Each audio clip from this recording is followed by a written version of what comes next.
Hello and welcome to this very special and inaugural Last Crusade, Indiana Jones and the Last Crusade commentary. I appreciate you joining me on this journey, and in person joining me on this journey is none other than... Hi, I'm Nathan Smith-Finley, cosplayer, actor, co-founder. If they're listening to this, 110% they already know who you are. Yeah, but I'm also doing it for like that 1% who has no idea who the heck I am. That's fair. So we're joined by Nathan. We've been friends for a long time. Nathan and I both adore Last Crusade, so I figured while I have him in town, I've been wanting to record a commentary for a long time, so I'm glad that we're able to make this happen. Get your copies of Indiana Jones and the Last Crusade lined up, whether it's streaming or if you're a real G, physical media. Physical media forever. Get your VHS fast-forwarded, rewound. We'll go 1, 2, 3, play, and then we'll go when the Paramount logo pops up. When we see that Paramount logo. So, you ready? I'm ready. All right, let's do this. This is take 2, by the way. So, we're going to watch the intro again. All right, so you missed so many nuggets of wisdom in the last take that no one will hear. All right, 3, 2, 1, play. Paramount Pictures. A Paramount picture. A Gulf and Western company. It doesn't say that no more. No. Now it's what is it? Comcast? Comcast owns Paramount, I think. Who's to say? There's no way to find out. Yeah. But as we were saying before in the first take, Kirk and I both really love this film. And Kirk had asked because he said that it sits at a really solid number 2. And that one day it might take the number 1 spot from Temple of Doom, which really surprises me. And, but I get it. And Kirk was asking me where this sits in my ranking. And I had made the comment that I was in the same camp as Trent Ryan in the fact that I consider Raiders to be a movie all by itself in its own little world. And then Temple of Doom onward is the Indiana Jones series, quote unquote. And so Last Crusade is my absolute favorite because I love the story. I love the connections to the Templars, to the Holy Grail mythology and legend, and yeah. No, I think that's solid. I fall back on the Raiders or rating Indy's Lost Character Arc video where just if you look at Raiders as the sequel it is and Doom as the prequel it is, how they kind of all fall into each other. So separating Raiders, I get what you guys are saying there, but I think as a trilogy or tetralogy or whatever 5 movies is, I think following that arc from this scene all the way through the end of the movie is I think that's kind of how it's supposed to be, but what a banger of an opening scene. Wonderful flashback sequence. I think movies now, especially movies like that flashback in Pirates or Solo, they try to explain a character's entire look and personality in a movie, and they're like, oh, here's the reverent giving of the name or blaster or whatever it is. The giving of the fedora. Yeah. In this case. But I think in this case, it moves at a clip. They don't dwell on it. There's no the music doesn't swell and he gets a wry smile and shoots, a guy with a sword. It's just, it goes. And so you don't have time to really think about it. And it's so enjoyable. And this would have been really fun in theaters to see, especially having seen the 2 previous movies being like, where did this guy come from? Right. Like it would, and it wouldn't have been oversaturated at this point. I remember I went to go see an anniversary screening of this at a Harkins theater, and I just loved every second of it, seeing this on the big screen. So here we get introduced to the wonderful Richard Young, and Kirk and I were talking in the first take that I am still of the camp consensus that this is Abner Ravenwood. And Kirk was talking about how Garth, Fedora, whatever you want to call him, doesn't come off as an academic. And something I was going to say was, Indy, if you didn't know him and you just saw him, you wouldn't think he's an academic. It isn't until he starts talking. To me, this is probably like Abner in his own early days. Maybe he has a character arc after this, meeting Indy, that he decides, hey, maybe I need to change my ways. Because to me, it doesn't make sense that Indy would kind of shape his entire look and being off some rando that he met in Utah in 1912. Well, I think I would agree that Indy wouldn't come off as an academic, but the reason he is and does is who he then gives the artifact that he recovers to. He gives it to Marcus, who puts it in a museum. This guy gives it to a weird gangster who's trying to sell it, hoard it, do whatever. He's not doing there's no integrity there. Okay, but who's to say that... Because remember, in Temple of Doom, Indy was all about fortune and glory. So who's to say that he didn't pick this up, like, this isn't Garth, that's just how... Or Garth isn't Abner, that's just how Abner was to start. Well, and Indy picked that up. If that was the case, then Indy, in theory, would have met a very young Marion, and the preceding events would have been even worse than they already are. Yeah, I get you. So him being Abner is the more fun answer. I just don't think it is. Well, again, the original script said that it was Abner, and then Steven Spielberg changed it at the last second. And yeah, I mean, whoever's answer in their head works for them. I'm never going to try and be like, no, that's the wrong answer. Because everyone's perception of things is different. Just for me, my headcanon, it makes more sense that Fedora is Abner. And that through meeting Indy, he changed from being sort of this archaeologist for hire, searching for his own fortune and glory, to being someone who was like, no, historical artifacts are really important, and I'm going to go after my holy grail, the Ark of the Covenant. Sure. That's just me. And then I was talking to a friend of mine who was a casual Indy fan, and I was on a film set, and I was wearing this wonderful young Indiana Jones replica fedora that was made by this guy named Kurt Brockman of Broken Skull Hat Company. And he was talking about how he didn't understand why River Phoenix never did the TV series. And he was busy being dead. Well, it wasn't that. It was the fact that they had offered... R.I.P. River Phoenix. R.I.P. What River an incredible choice. And genuinely looks like a young Harrison Ford. See, I've never seen it. Really? I've never seen it. I think it's really in like the eyes, nose, and mouth triangle, and like his expressions really.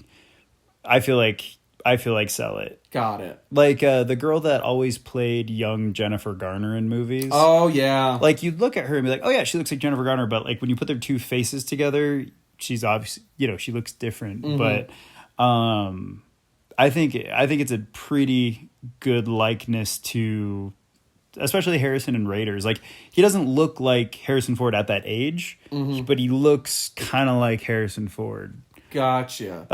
But I'd be curious, R.I.P. But it'd be interesting to see how he would have aged and what he would look like now. Right. So the reason that River never did the Young Indy Chronicles is because he refused. The show was offered to him, but he's like, no, I'm not doing television anymore, because he did 21 Jump Street, and he didn't want to be a TV actor. He wanted to be a film actor. So he was just like, no, not going to do it. And then that's when they cast Sean Patrick Flannery. And personally, in my opinion, I think Sean Patrick is a better Young Indy. But, I mean, granted, Sean Patrick did get more screen time because he had an entire series to be Young Indy, as to where River Phoenix only has this 10-minute opener. But I just kind of prefer the way that Sean Patrick plays a Young Indy. River Phoenix is a little too like Raiders-y Harrison Ford. I think he's got too much of that confidence. But I think that's why each works in its given context. Okay. Like the Young Indies, they were kind of slower paced and very edutainment. And I think having time to marinate with a character, you can buy over time that's over the course of like a film length, you can buy that is Indy. Whereas we have to buy that this kid is Indiana Jones. Yep. Who we've had 2 movies with an adult version. And there he gets the scar. Ow.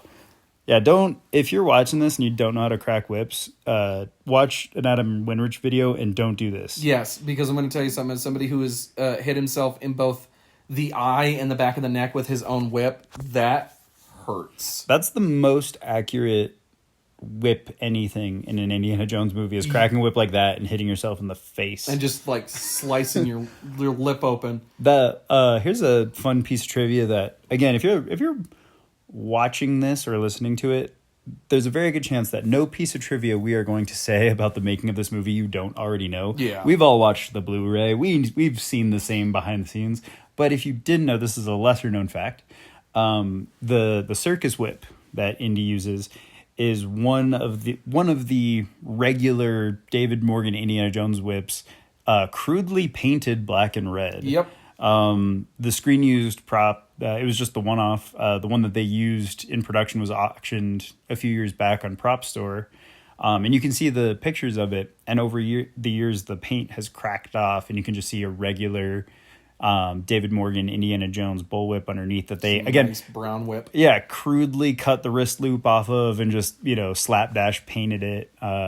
So that if you're looking to purchase or get a replica of that whip, a lot of people do, you really don't need to do anything special apart from the colors, myself included.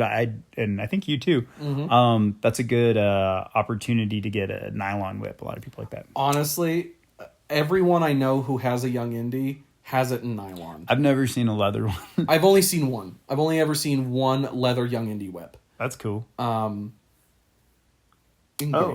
Shout out to this house in southern Colorado. It's an Airbnb now. Again, you probably already knew that, but I'm looking forward to going there later this summer and then in October, because I've never been.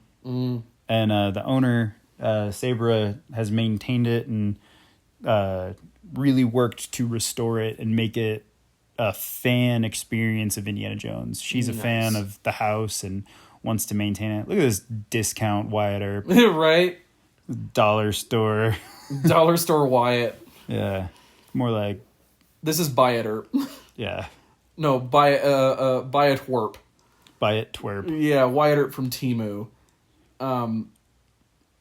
Man, I really love Richard Young in this movie. He barely has any screen time, but man, he just really sells his character. Well, he's got certain actors just they pop, and for very few lines and very few, just essentially the sequence.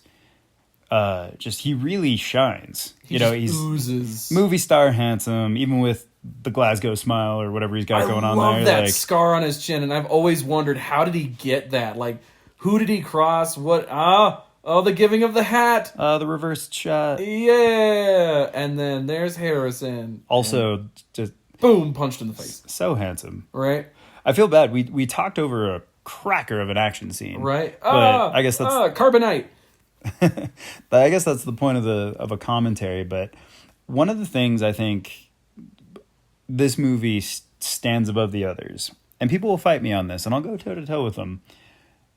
You might enjoy the action sequences in the other movies more. Like, everyone loves a good truck chase. Of course. I love the bridge scene. The quality and level of stunt work in this movie is, I think in terms of actual stunts, this stands head and shoulders above most movies, but including the others of the franchise. Like even young Indy jumping from the horse onto the train, and then again at the end of the movie, Vic Armstrong just taking what looks like a really hard fall onto the top of that tank, jumping from a horse to a tank. And it's so smooth. This one has some of the best editing as well. It flows. Yes, it flows so well that you don't really think of it because you're lost in the action. But if you just think of how preposterous in one shot, a stuntman, no wires, just again elbow pads and all that, making the timing right. Yeah. Just charging up on a horse, jumping from an elevated height onto a tank that is also moving. Incredible. And I've said many times that my favorite the most indie sequence, like if you had to sum up the character and the franchise in one sequence, you could make a case for the truck chase or the opening scene of Raiders. I think the best summation of the character is the bridge scene in Temple of Doom, because it's so over the top, it's so ridiculous, and the solution to the problem is insane. But it's so really fun fact, not to cut you off, but in this scene where Indy is hanging on to the little ring life preserver, whatever you want to call it, from the Coronado, that was sold like 2 years ago with a whole bunch of original Jumanji props, and that will always make me happy. But continue with what you were saying. It'd make me happier if the Jumanji stuff went home with you, but that makes two of us. Look at that handsome man. This is my favorite suit he's ever worn in the Indy series. I love this 3-piece suit that he wears at Barnett. X never ever marks the spot. And there's Broady. R.I.P. Dunham Elliott. I love him so much in these films, and I also love him in Trading Places. That is a great 3 holiday in 1 movie. But you were saying about the bridge sequence. Oh, I think that's the most indie. But going as far as stunt work is concerned, just everything in this is so well done and so good. And even some of the more, you wouldn't call it a minor action scene, but like the boat chase in Venice. That's a good one. This movie is right in the pocket of late 80s to, I would say, mid 90s, where visual effects wasn't quite up to snuff to replace anything.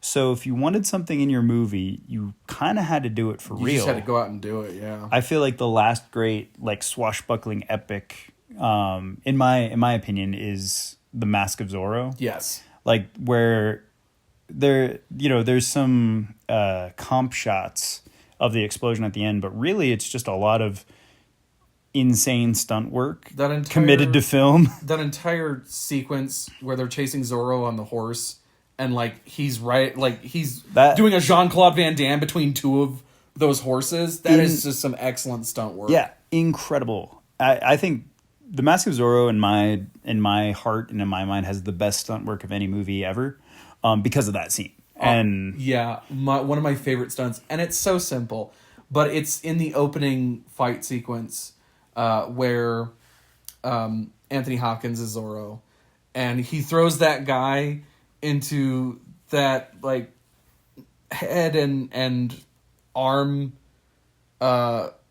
handcuff thing, you know what I'm talking about? Like that they have a Renaissance festival. Yeah, the gallows. And he jumps over it and he closes it as he's jumping. I love that. That's just, I don't know why, but every time I watch Mask of Zorro and that one little stunt comes up, it's so simple but effective in the cavalier nature of Zorro. Yeah, that it's that's good stuff. You know what? I think one of the things going back to River Phoenix being a good young Indy and a good Harrison, a good young Harrison, is he's kind of mean, or you get the sense that he's kind of dickish, to his friend that looks like a China doll. Yeah. And I feel like Indy has a little bit of that, where he's kind of mean and he'll boss you around in a pinch. Whereas I feel like Sean Patrick Flannery is a little too sweet. I get you. He's a saccharine Indy. I get you. So there are times, though, I did notice that in the Young Indy series, there are times where Sean Patrick's Indy does come off as a bit dickish. And those are very rare sequences. But I understand completely what you mean by him being a little too soft. But still very good. But the whole idea of the Young Indy Chronicles was that it's the man before he was the legend. Right. But in a sense, we got that with the opening sequence here. Yes. So, but they took the angle of the edutainment and fit Indiana Jones into some historical fiction, which is really cool. Or historical events, he's the fiction. But, yeah. So we'll get into it later. Nathan and I have discussed this. Whilst this is one of my favorite movies of all time, second favorite Indiana Jones movie, I do. There's a thing that it's a thorn. It sticks out as a little bit of a plot hole for me that I would just like to bring up and discuss, and maybe you at home can ponder on. Yeah. We'll get there in a minute, but yeah, it has to do with Donovan. Mm-hmm. I always loved the background in this because when growing up, I thought it was a painting. Yeah. Like, I thought it was supposed to be a painting in his apartment. I was like, oh, that's supposed to be a backdrop, like But out no, the window. It's a like, giant window. yeah. Also, the Grail tablet is one of those props that I would love to have in my collection. My only thing is, where the hell would I put it? Well, there was one company making one that's like hollowed out. So it's just like a shell that you can hang up on your wall. That's what I'd do. Yeah. I had a rubbing on my wall. That came off wrong. But I had I had nothing else to call it. I had the rubbing framed on my wall for the longest time. And then when I moved, I had to break down the frame. So now it's just folded up. And but yeah, I think the tablet would look really cool hung up. I just noticed Donovan has a suit of armor in the back of his apartment. That's cool. Donovan has a lot of things in his apartment that I find really interesting. And honestly, like, it makes me wonder what he did. Because it's clear that he's very well off. Yeah. So, what does he do for a job? That's the only thing that's never been explained. Yeah, that's an interesting question because at least like Belloc's funded by the Nazis, and he's a treasure hunter, so he sells everything he finds. And you never get the sense that Belloc, well, he comes from like wine country and stuff, but like you don't get the sense that he's rolling in dough.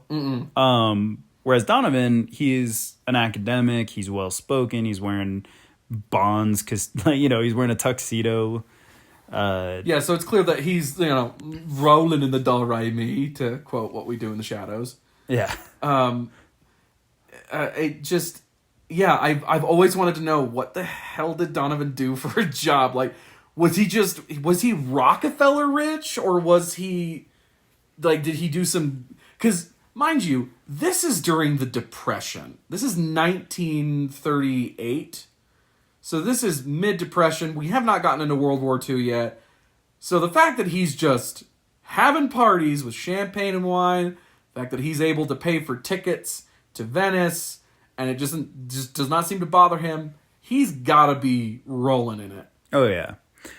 That shot just a few moments ago of the hat and the tablet is so iconic. I had that as my Facebook background for the longest time because that is one of my favorite, if probably not my absolute favorite shot from Last Crusade, because it really is so indicative of Indiana Jones as the whole of a series. You just see his hat, and then you see some historical artifact, and Indiana Jones. Right. I think at this point, 2 movies down, going into the third, and 2 very successful movies. They kind of knew what they had, so they threw in that's so Spielberg. Like, I'm gonna throw in just a sweet shot of the hat with a artifact. Also, really quick, something I had meant to say when you were talking about just the impressiveness of the stunts in this movie.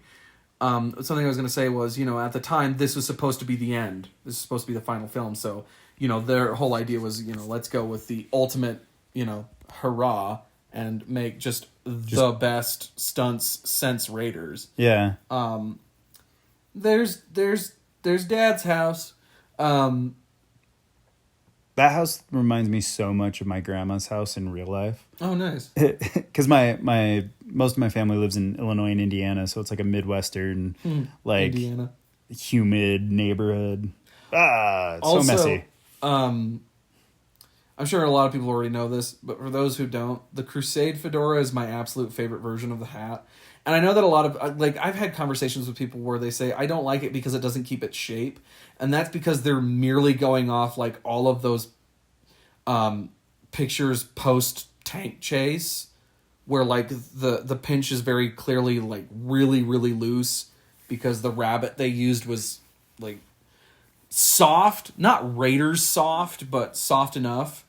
Well, and a lot of the stunt fedoras were a size small, exactly. At least according to Vic Armstrong. So that way you could pull it down really tight, and was less likely to fall off your head. Yeah. And really, if you do that and like maybe you're sweaty, you can actually like balloon out your hat. Like you can push out the shaping if air gets trapped in there. I don't know if that's what happened, but yeah, if you're basing your Last Crusade hat off either the tank chase hat or the poster, either way you're wrong. Yeah. Because the poster, again, if you're listening to this, you probably know this, but maybe you don't. The main poster of Last Crusade, the Drew Struzan art, is a still photo from Temple of Doom. So it's a Temple of Doom hat. Personally, I think, because I've talked to different people about this, if there's any hat that you should base your Last Crusade on, it's certain shots from the motorcycle chase, because it's that nice boxy, tight pinch on the top, like what I've got with my Herbert Johnson. I love that hat so much. And also that hat, the motorcycle chase hat, it's one of the last things they shot. So that's like a very refined version to maintain just continuity with the movie. Yep. But what's cool about this is kind of in theme with the other movies. There's so many different versions, but they're all considered a Last Crusade hat. Mm-hmm. The Grail Temple is that's kind of one that a lot of people go for. That's my personal favorite, just because it's cool and unique to have the shorter brim. Mm-hmm. But the Venice hat, people love the Venice hat, and I think the Grail Temple hat is the idealized Crusade fedora. Yeah, and it's dusty. I like a good bit of weathering, and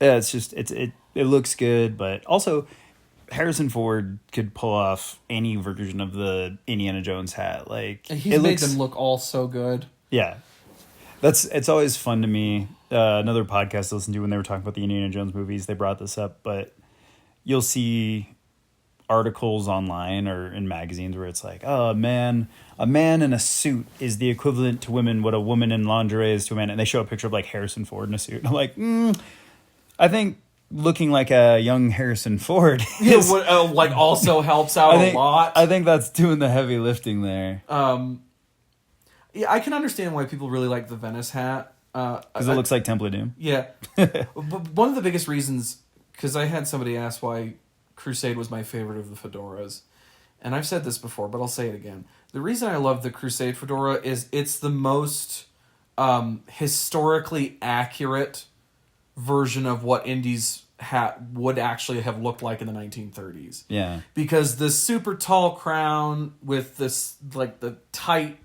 pinch that we see in Raiders is, like, you see that from time to time in the 30s, but it was rare. The loose pinch with the slightly shorter, mildly tapered crown was the more standard sort of sight seen at that time. Yeah. So I really love the Crusade fedora because it fits so well into the 1930s aesthetic and, especially with time setting. And with how much he's wearing a suit. It just looks great. This and Temple of Doom, of course, yeah, also Dial of Destiny. I just realized that Raiders and Crystal Skull are the only indie films where he wears a travel hat. Mm-hmm. I'm sad that's something that didn't really get carried forward, because I really like the travel hat. I think it's a cool idea. Yeah. That he's got his adventuring fedora, and then he's just got a nice, clean, dressy hat to wear when he's traveling about. Well, it's like, yeah, back in the day, if you were getting on a train or getting on a plane, it was a formal occasion. Yeah. You weren't a grub. No. That was, also great find with Allison Duty. She's phenomenal. Very, very beautiful. I was really taken with her German accent. And I thought she was German for the longest time, and then I realized, no, she's Irish. Yeah. And I was like, wow, she did a great job fooling my ass for a long time. Well, apologies for my language. Have you ever watched the DVD Blu-ray behind the scenes of this? Because I've been telling you for years to watch it. I know. She talks about that. That's a whole bit where she's like, I was 21 and Irish, and they were looking for a 29-year-old Austrian, but she got cast, and she's phenomenal. And she was 21 when they shot this? 21. She didn't look 21. Yeah, she looked built like you're 22. No, she was 21, or at least when she was cast. I don't know how she was when they filmed it, but just a phenomenal, fine, extraordinary actress. And like every now and then I'll be watching something and she'll pop up in it, and I do the Leonardo DiCaprio meme, like, oh, that is it. Like, yeah. But and because she had done some stuff, like she was in a Bond film, she had done some things, but she carries herself with like confidence imagine doing a scene early in your career with Harrison Ford and Sean Connery and Steven Spielberg and just like owning it. Yeah, and you're still able to hold your own, and a lot of people mention that, like, I know a lot of people who really love Elsa as a character. So, you know, it's like that's a testament to your acting skill. Oh, there's the X that marks the spot that disappears in the fake bookshelf. I've always justified the fake bookshelf as decorative. Yeah. Like, I never thought it was supposed to be real books, but also... Well, doesn't that defeat the purpose of a library? Yeah, but I mean, you want something up there, and you just have a decorative bookshelf, because why... I don't know. Also, if you're listening to this, thank you for getting this far. Yes, thank you so much. I purchased a small microphone that is not iPhone compatible, so we're just recording this on the phone. Hopefully it sounds okay, or at least you can grit through listening to us. Let's just go in here and smash the floor. No one will call the cops. Yeah, you know, I'm honestly surprised that there wasn't some scene afterward where Venice police were just talking to Indy and Elsa like, what are you doing? I guess going back to like Indy looking like an academic, not here. Just vandalism. Yeah. One thing I hate in movies, any movie, and so many movies do this if you pay attention, where a character will just like take off their jacket and leave it in like a river or in a jungle or something. It always just bugs me. You're not going to go back to get your personal item? It's the 30s. How many of those do you have? Yeah, like, exactly. How many jackets do you own in Depression era America? I guess she's a Nazi, so they're floating the bill. Yeah, there is that. You have a jacket allowance, Fräulein. Hugo Boss supplies all of us, so you can lose as many as you want. This scene, hey, the lighter. Yeah, the lighter. This scene was always fun to me for the Little Raiders reference of him mentioning the Ark of the Covenant. I like the music cue. Yeah. And it's again an early throwback like that, like with and I'm not throwing shade at it, but like Marvel or all these things where they have to like reference previous movies and stuff, and it just feels very like shoehorned and fan service, and essentially that's what this is. But it was so fresh because they weren't really doing that. Yeah. Right. Also, I think something that I like in the terms of the reference to Raiders is because this film deals with a Judeo-Christian MacGuffin. To reference the Ark of the Covenant is just kind of like a tipping of the hat of, hey, we still remember where we came from. Well, and like to your point of this being the last of the movies, just tying it into the first. Yep. It just makes me sad that they didn't make any Temple of Doom references, because this was still the time where people didn't like Temple of Doom. And, you know, it's okay to have the wrong opinion. That's all right. Yeah. But I think there were so many informed decisions and lessons learned from Temple of Doom that made this movie what it is. And there's a YouTube video that's very good called Rating Indy's Lost Character Arc. That's a very good video. And it talks about watching the Indiana Jones movies in continuity, but not just starting with Temple of Doom, starting with the opening of this scene, or the opening of this movie rather, with the opening scene, and then smash cut after Indy sees essentially grave robbers, you know, nice guys finish last, getting the prize, cutting to him at the nightclub in Shanghai, making a shady deal. But over the course of the movie, learning it's not about fortune and glory, it belongs in a museum, then Raiders, and then finishing with this. And then the cool thing is once he gets the Cross of Coronado that set him off on this lifelong journey, he actually refuses the first opportunity to go treasure hunting. When Donovan's like, hey, go find the grail. He's like, you got the wrong Jones, Mr. Donovan. Yep. He says no, because his life's journey is complete. Yep. But then it's like, oh, wait, no, it's not. I need to get my dad. And then my life's journey is complete. Then I can just go back to being a professor. Yeah. I think having Temple of Doom be a grubbier, younger Indy where he hasn't learned as many lessons, Marion's not a part of it, it informed this movie needing closure. Because I know they say that George wanted to make 3 movies and he had 3 stories in mind, but he didn't have these 3 stories in mind. No. So the fact that they line up the way they do might be the most happy accident, just the most incredible thing, because it wasn't, they're not cliffhangers. They're each just standalone films, but the fact that they go together so well, I think if there wasn't the knee-jerk reaction in Temple of Doom it wouldn't have made this movie as good as it is. Yeah. Also, we can now sit here watching Indiana Jones and the Last Crusade and be like, oh, man. Hello, Future Kirk here, editing this video.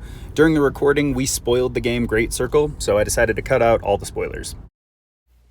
Oh, right. You've not played the game. That's the MacGuffin of Great Circle. Oh, yeah. We should have put a spoiler warning there. But I think enough people have played the game. Yeah, we'll put it in the description. Yeah. I've watched the gameplay, but I haven't gotten to the very end of it. Once again, just cutting out a spoiler. Spoiler for Great Circle. Yeah, we'll put a little thing of like, hey, spoiler for Great Circle, skip to here. But anyway, so yeah, here we are in. I think you meant the Lost Ark, and I was like, what? Did you mix up last one? No need to skip. But there is a reference to that in Great Circle where Voss. Stop spoiling it. Oh yeah, sorry. Shut up.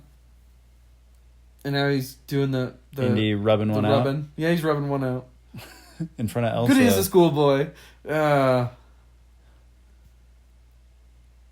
Okay. Did you not, after watching this, like peel the wrapper off a crayon and do this to every coin ever, like every quarter? No, because I never had onion paper thin enough.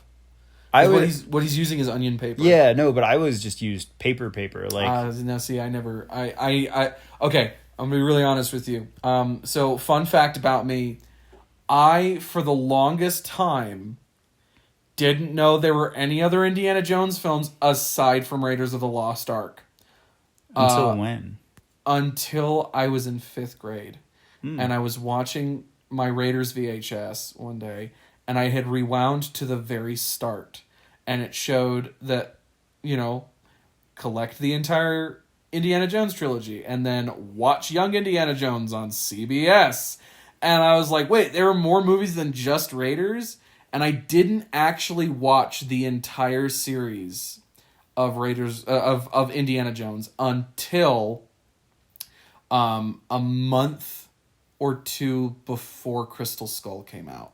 Whoa. Because I had a family friend who lent me their DVD box set of the original trilogy, and I stayed up all night watching Indiana Jones and fell in love with the series. And then a month or so later, I saw Kingdom of the Crystal Skull, and that's all she wrote. And then I started doing Indiana Jones cosplay in my backyard, and then I stopped doing that in like 2011.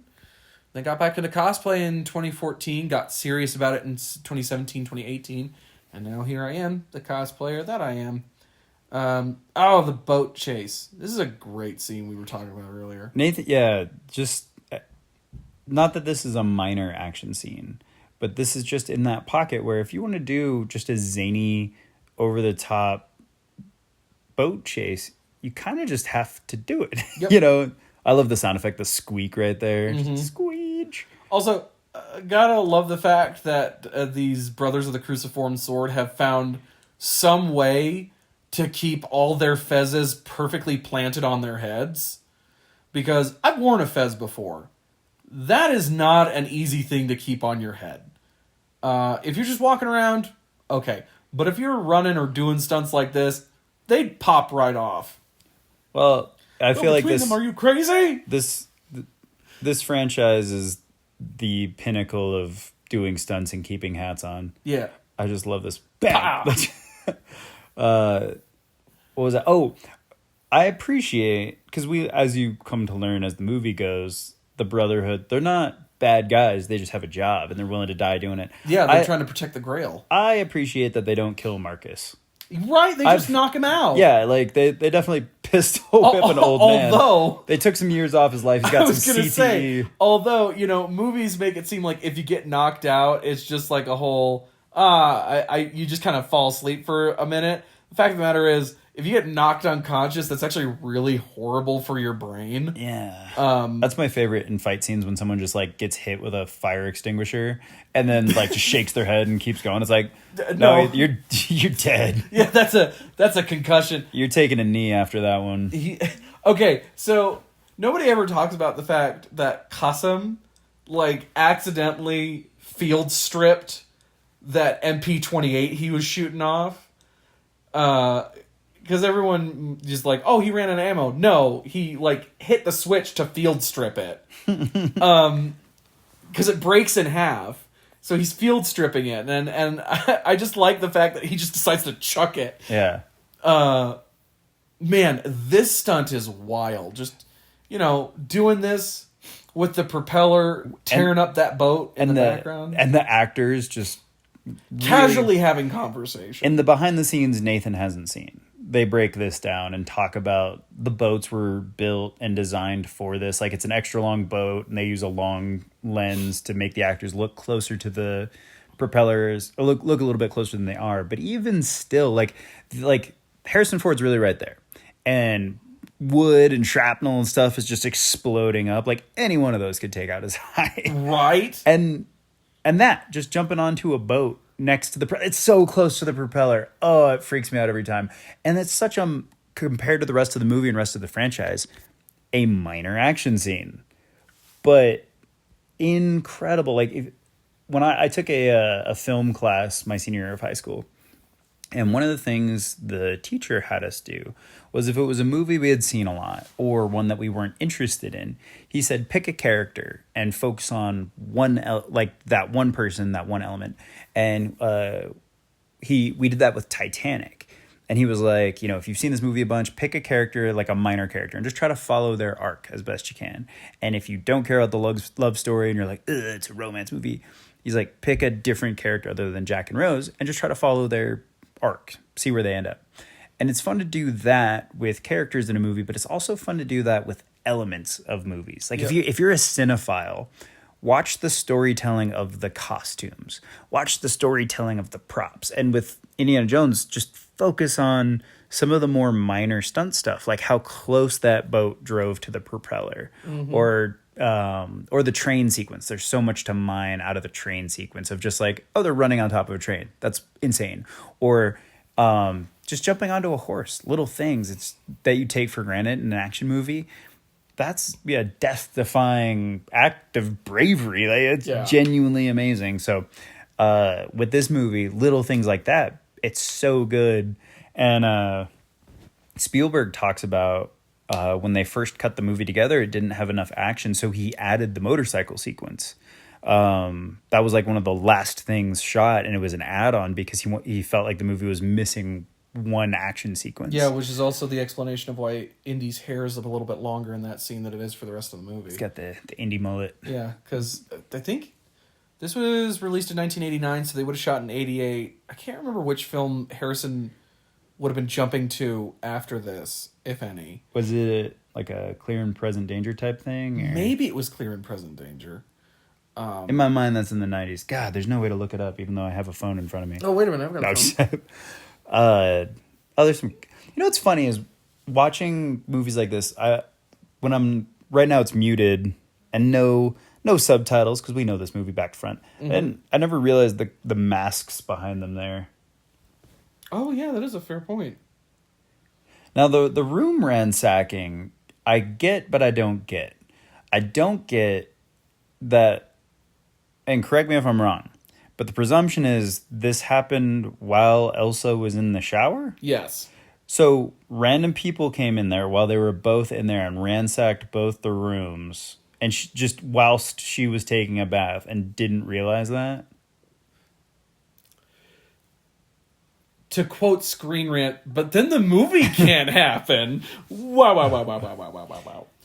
So how'd they break in? That must have been hard. No, it was super easy. Barely an inconvenience. Oh, really? My dad growing up had a robe like Indy's, Nice. not Elsa's, and I was like, oh, that's the Indiana Jones robe. Nice. Now, to quote John Mulaney, you don't need to know that. I just want you to know that. He had a fuzzy green robe like that. But also, okay, so really, really quick. So Elsa ransacked both their rooms trying to find the Grail diary because she knew that Indy had it. Okay, presumed innocent was the next thing he probably would have been working on. Okay. Or maybe Working Girl. I don't know. So Speaking of working girls, you're about to see some ear chewing in a second. Yep. What was I getting at? Bemulleted Harrison ransacking the rooms. Okay, so she ransacks the rooms because she's looking for the Grail diary, and then she ransacks her own room. I just clearly she did that while Indy was in the shower. Why did Marcus not notice? His ears are ringing from his just throbbing concussion. Oh, you know what? You're probably right. Or maybe he was taking a nap. Yeah, he's like, hey, well, Indy, I'm very tired. I'm gonna go take a nap. So of the impressions I do, and maybe we'll get some while we're doing this. I do in my own opinion. Long ass road trip. Oh yeah. Okay. I'm gonna interrupt myself to go ahead and bring up my plot hole. My plot hole is this: Elsa is a Nazi working for the Nazis, working for Donovan. Donovan is in cahoots with the Nazis. Correct. Up till this point, No, there's my favorite costume piece, the tie. So up till this point, Donovan's working for the Nazis. Elsa's working for the Nazis. They hired Henry Sr. because he's the prevailing Grail expert to help them out. He caught wind that Elsa and Donovan were working for the Nazis because she talks in her sleep. At that point, they're like, "Up, jig's up. Arrest Henry. Time up. Try to juice him for some knowledge, but the cat's out of the bag with Henry Sr. Let's recruit his son because having a Jones on the case is not a bad thing." And we can even dangle the carrot in front of him saying, you find the Grail, you find your dad. So they want Indy out there looking for the Grail so that way they mission success. And then they could just slit Henry's throat and bury him in a cornfield. I don't know. So, Joe Pesci Casino style. Yeah, just shallow grave. So why? So Kasim is like, your father is being held at Castle Broomwald. Why wouldn't Elsa ring up Donovan or ring up the Nazis and be like, guys, he's on to us. We're headed to Castle Broomwald. Get the heck out of there. Get Henry out of there. I've seen this guy. He's a murderer. He's an insane person. Get everything and everyone out of the castle. We'll go there. It'll look like a dead end. We'll stay on the case and keep looking for the Grail. They know they're coming, so it's so... Or they don't know they're coming. It's weird that Elsa wouldn't tip them off to this, because now you have no Joneses looking for the Grail. And I know that they're trying to just get the Grail diary back at this point, but having a Jones on the case is only going to benefit you. He's a famous archaeologist. They know he's capable of doing this kind of stuff. He does this stuff in his sleep. So why wouldn't you make Castle Broomwald a dead end? Be like, we'll kill it, and then Donovan can ring him up. Hey, keep looking for the Grail, but we'll work on finding your dad. We'll work on finding your dad. You keep looking for the Grail, and then Indy finds the Grail for him, and then kill both Joneses and take the Grail. That is my plot hole here, and it doesn't take away from the enjoyment of the movie. And like Nathan said, then the plot won't happen. And then the movie can't happen. But that's my big plot hole with this movie that I love so dearly, is that why wouldn't she tip them off? Because Junior. This blows... Yes, oh, sir. Sean Connery, ladies and gentlemen. It is you, Junior. Don't call me that, please. What are you doing here? Good old Richard Cook. Dad. Shout out, Richard. So here's a thing that bugs me. It's one of those little cosplayer details. Henry's suit is brown, but almost with the exception of Richard, who's gone above and beyond. Yeah, to like source hat material and stuff. 9 times out of 10, when you see a Henry Sr. cosplayer, they're wearing a gray suit, and I think it's like a Henry Sr. Mandela effect. Yeah. Because even my buddy Casey, I was like, dude, we should get you like a white beard, like a stage beard, and you could be Henry Sr., I'll be Indy, and then Casey's son could be young Indy, like Boy Scout Indy. And he was like, oh yeah, I'll get the gray suit. It's a brown suit with like almost a black hat, but people think gray hat, gray suit. Yep.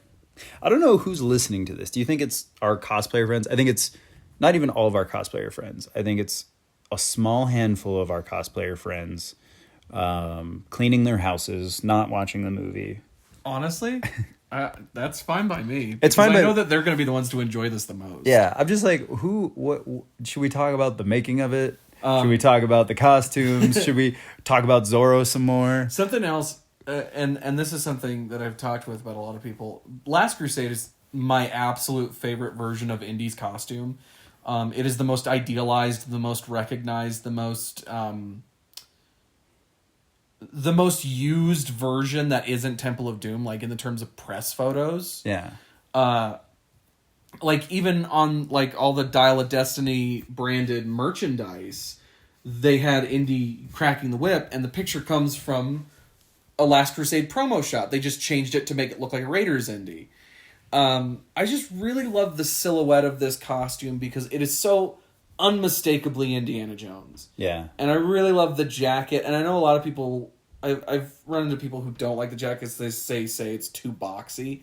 I like the boxiness of it. Well, I also feel like it's hard to, maybe it's because we've spent literal hours, if not days, of cumulative time staring at the different costumes. Yep. But I feel like the costumes fit Harrison at the age he's wearing them. Yes. And there's something about his face shape in Raiders that works with that hat that I don't feel like would work with, because Harrison's almost 50 here. Yes. When they're filming it. Like he's not peeled and ripped the way he is in Temple of Doom. He's not super lanky like he was in Raiders. Yeah, he didn't have diarrhea in Tunisia for weeks and weeks. Man. But I feel like the costumes just, like the hat, the jacket, it fits his face. It fits his hair's very gray in this movie. Yes, he's a gray king. It's shorter than usual. Yeah, it fits him well, and you I would argue, because a lot of people would say Crystal Skull's their least favorite costume. I think it works. The jacket is a little baggy, but I think that hat looks stunning on him. Yes, it does. And quite honestly, the thing about Crystal Skull is it's just a more refined Last Crusade, and that's a conversation that Trent and I had. Well, and it was Bernie Pollock doing the costumes, because one of the through lines, I believe Joanna Johnston worked on in the original trilogy. She did, at least to some capacity. From Raiders to Dial of Destiny, she didn't work Crystal Skull as far as I know. Right, but she worked from Raiders to Dial. She was in the costume department, and there's a supposedly, from what I've heard, there's video of Harrison Ford having done the costume test for this film, wearing the tie that Joanna added. Cool. And he walks up to Steven and George and says, I wish I'd had this since the start. Because he really loved the tie. Hence why they brought it back for Dial of Destiny. Interesting. Well, the tie fits into the time period that he exists. Like I was saying with the shape and blocking of the Crusade Fedora. It adds that sort of old world flair.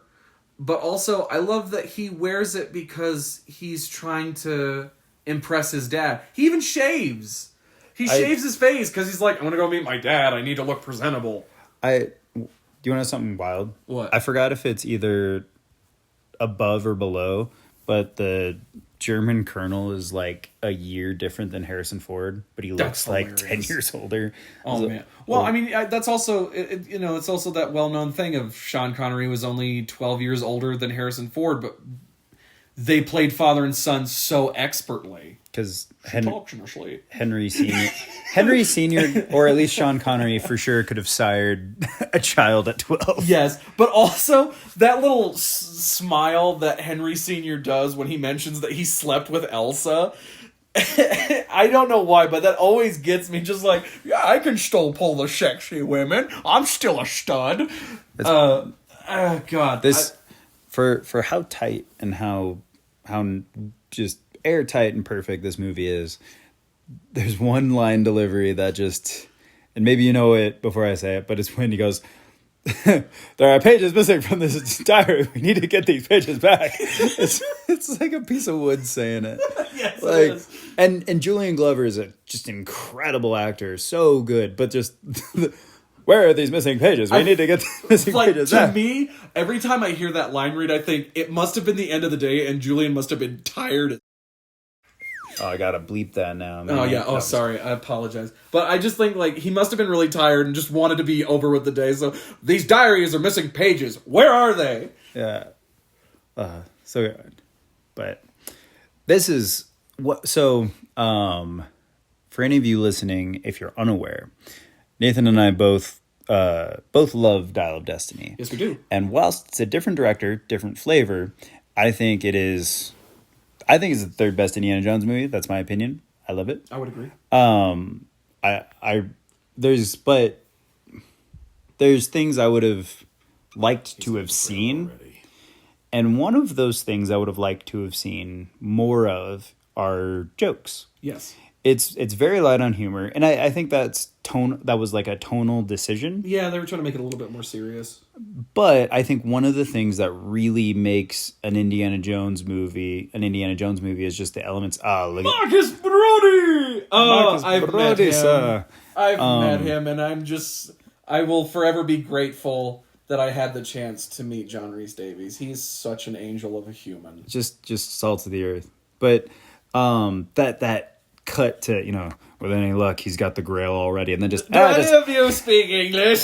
Or even nature grace, like just that smash cut is so funny, and just the timing, like the way the camera pushes in on Harris, and he's like, "The hell you will!" And it speaks a dozen languages, has a friend in every continent on this earth. I think it might be the best joke, and it's not even like a joke, but the most funny humor beat in the entire series. As much as I agree that I do enjoy as much as I do enjoy that joke, I don't like the way that they kind of Flanderized Marcus by making him this kind of bumbling idiot, because in Raiders he seems like such a well-traveled archaeologist. Yeah. Like, he had been in the field way longer than Indy, because the way he talks about the Ark of, like, many people have gone off to this, and it's very dangerous. You must be careful, Indiana. That's Marcus Broady impression, by the way. That's a super fair point, because in the first one he's speaking educatedly, like, be careful, very like educatedly. Like he's been on these adventures. He's just a little old now. Yeah, and then in this movie he's just like, how do you get off this thing? Like, that's, I was saying before, like, I feel like, not to toot my own horn, but I do a decent Sala, I do a decent Indy, I do a pretty good Sean Connery, but then my mark is just like, Indy, Henry, follow me. I know the way. Yeah. That's also like what I would do for like a Nickelodeon cartoon character. Like, yeah, exactly. Daddy.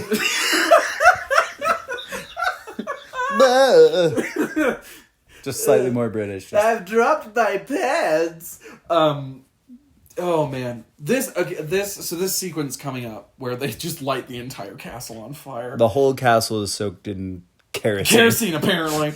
It's one of my favorite action scenes. Because of the Dad, what? I just love that, because again, it's that what we're talking about. There's a lot of really well done comedic beats in this. Yeah, I should watch Quiet Wonderful. Ew. Harrison's face is perfect here, just where he's like, ew. I mean, I know the senior doesn't know that, he finds out here, but just like, you want to brush your teeth, Junior.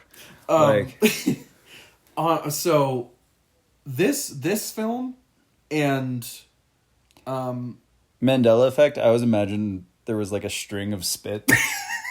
I thought that too for the longest time. So Last Crusade, and I know probably a lot of people are not going to like me saying this, but League of Extraordinary Gentlemen are my two favorite Sean Connery movies of all time, because I love Sean Connery as Alan Quartermain. Yes, the League of Extraordinary Gentlemen movie is not the best movie in the world, but it's still Sean Connery, and I will take it. He's got one heck of a hat in that movie. Yes, he does, and that was the movie that he turned down Lord of the Rings for. Well, and then broke him into retirement. Yeah, and broke him into retirement. But I love that he passed on Lord of the Rings because he's like, I don't get it. And then when League of Extraordinary Gentlemen, he's like, I screwed up on Lord of the Rings. I should have done the other movie. Here's the thing, though. I can't see Sean Connery as Gandalf. Really can't. Confounded old Samwise Gamgee, have you been eavesdropping? I've been dropping no eaves, sir, honest. I can't see that. Well, and kind of going back to like Harrison, he's got that like flair of dickishness. Yeah. I think that's why they work so well as father and son. Is 'cause yes, you kind of believe that Sean Connery's a little mean. Like he's fun, he's adventurous and stuff, but he's a little mean, and he's a single father. Yeah, like he probably hasn't had the easiest time, especially with having Indy as a son. Because that was always one of my favorite things about the Young Indiana Jones Chronicles, was it showed that because of how adventurous Indy was from a very young age, and because Henry Sr. was a single father, he was having to wrangle him in all the time. Yeah. Well, and one of the things I haven't contemplated until lately is the loss of his wife, and who knows what their marriage was like, but still not a fun thing to deal with, especially if he was a dismissive father already who kind of passed his kid off onto his wife and was like, God, I got to deal with this little maniac now. Yeah. So I know that they kind of try to tie up my plot hole here was like, oh, Germany's declared war on the Jones boys, like, take them out. But why wouldn't you try to keep a Jones in the field looking for the Grail? That's such a valuable asset that you kind of squander here. And in their mind, they have the Grail, or the Grail Diary, so they're like, all right, we're good. But then they're like, I don't know, just having a Jones in the field isn't going to hurt anything for you. No. Okay, really quick. This is what I love about watching some of my favorite movies like over and over again, is noticing new, like, small details. Mm-hmm. Watch this movie so many times because it's just a comfort movie for me. I never noticed that during that dad what joke, the side cinch on Indy's jacket is loose. And that happens again during the tank chase. When Henry Sr. pops out and he says, you call this archaeology? Right. The side cinch is undone. And, oh man, those must have had small D-rings like the Dial of Destiny jackets. Small D's. He's the worst stormtrooper looking. The original stormtroopers. He was 3 feet in front of you. Okay, but here's the thing. They're SS, and they're SS, like, office workers. So, yeah, they're not going to know how to shoot the broadside of a barn. I mean, it's 3 feet away from you, though. Yeah, well, yeah. And those are decent guns. Like, oh yeah, the Walther. God, I love the Walther. I love that they're like still looking like, where must where they could be? You missed. How could you miss? He was 3 feet in front of you. I was over on the bench. I don't know why my brain went to that all of a sudden. Probably because there's Nazis on the screen. Come on, Dad. Taylor and I were talking about that yesterday. I went to go see Mr. Colorado Elvis, Mr. Taylor Solomon, and we were talking about how "Come on, Dad" is one of his favorite references. I was again real stunt that people overlook. Those have to be padded. Those have to be padded stairs, but still, just falling backwards like that. God bless Vic Armstrong for doing that. So, I don't love that that the boat is so close when the like. I wish they would have like let it go off a little bit farther. Yeah, because it's it's clear that they're not in it. I mean, I guess like if you're just going in the boat, but yeah, it's just like they should run up and be like, "All right, they're clearly not in there. Keep looking." They're clearly not in that boat. So I guess it would have cut to this from this to them getting to the crossroads. Yeah, which I guess flows and works. But there we have our long-haired Indy. Yep, and that beautiful motorcycle chase fedora. Beautiful. Like, I mean, it's peak costume here because the jacket is nicely weathered. Nice and weathered, and just everything in this motorcycle chase is just so well done. Yeah, just and who didn't want a motorcycle with a sidecar after seeing this? Yeah, no kidding. And yeah, and this is just in the hills of California. Yeah, they do this on the Fortune and Glory tours. You can go here and. But yeah, so good. And just this was an add-on. They added this scene, but it's just an incredible action scene, and not just the action, but the action beats, like jousting a guy or sticking the flag post in the motorcycle. Like there's some inventive stuff in here. Yeah, that's really inventive stuff. Spoke, but yeah, just incredible action that I think is the best of the franchise and some of the best in film history. Agreed. I really love that when Indy grabs this flagpole and starts to joust, how Henry Sr. just has this kind of look of like, oh, yes, my son is a jouster. Like, he's got this weird little, like look of pride. There's because Indy only gets a couple, and it's kind of things that pander to Henry's interests. So when he's like, Alexandretta, he's like, Junior, you did it. Not graduated college with a doctorate or anything. Oh, you found the thing I like? Oh, you did it. Well You're done, boy. You're a successful professor at a esteemed university. Good job, son. Yeah, like... I'm proud of you. Yeah. Oh, you do what I do and you bang the women I've already banged. But yeah, just these kind of little action moments. So good. Love that Indy's so proud of himself for that, and Henry Sr.'s just not impressed. Yeah, he's like, I liked the jousting. The jousting was better. Just fixing his watch, and then...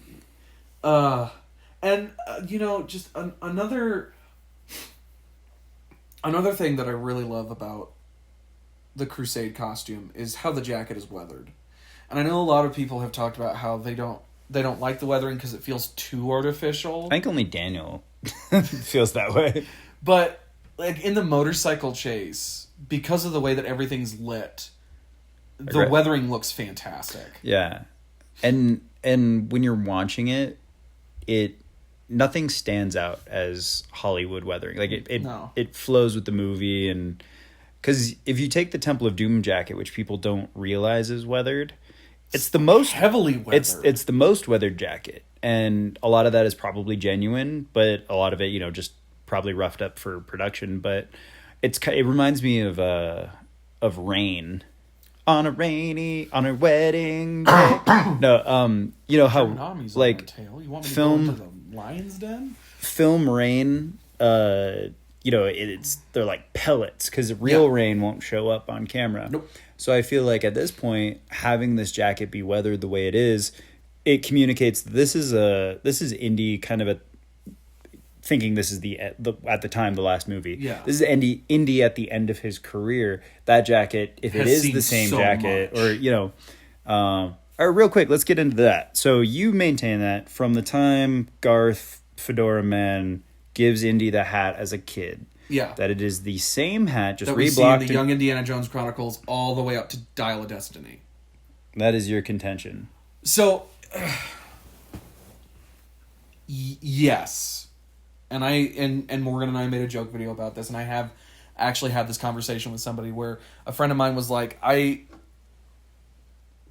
it feels weird that he would have the same hat that some rando gave him when he was like 15 years old. And I thought, no. Because if Garth inspired him to become the archaeologist that he was, and that hat was, the antithesis of that, it would make sense that he would keep it as like a lucky charm. Because no matter where Indy goes, like, he always reaches for the hat. If it falls off his head, he has to grab it. They're expensive. Well, I mean, in the times of the 1930s, a $12 hat probably. But no, in my opinion, this is the hat that started me on everything. I don't feel right if I don't have it. So he's kept it with him all this time. And then, it's been reblocked. I think I respect that, and I don't think you're wrong. I've always felt like he's got a closet full of this stuff. Morgan said that, essentially. And he just replaces it as needed because I think he's mid-adventure and he feels like it's an essential part of his armor. So while he's on an adventure, he'll always reach back because he doesn't want to like come home without it, or he's like, he's still mid-adventure. I don't want to continue without the hat.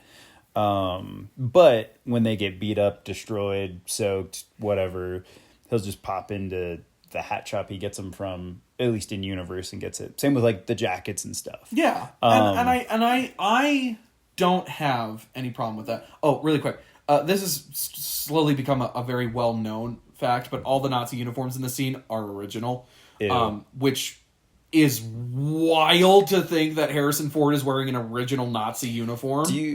Yeah, tailored for him though. Yeah, but again, it's just all of the uniforms in this scene genuinely saw the Second World War. That is something that blows my mind. But also, it just goes to show how readily available they were at that time. I mean, it was only 40 years. 40 years after the war.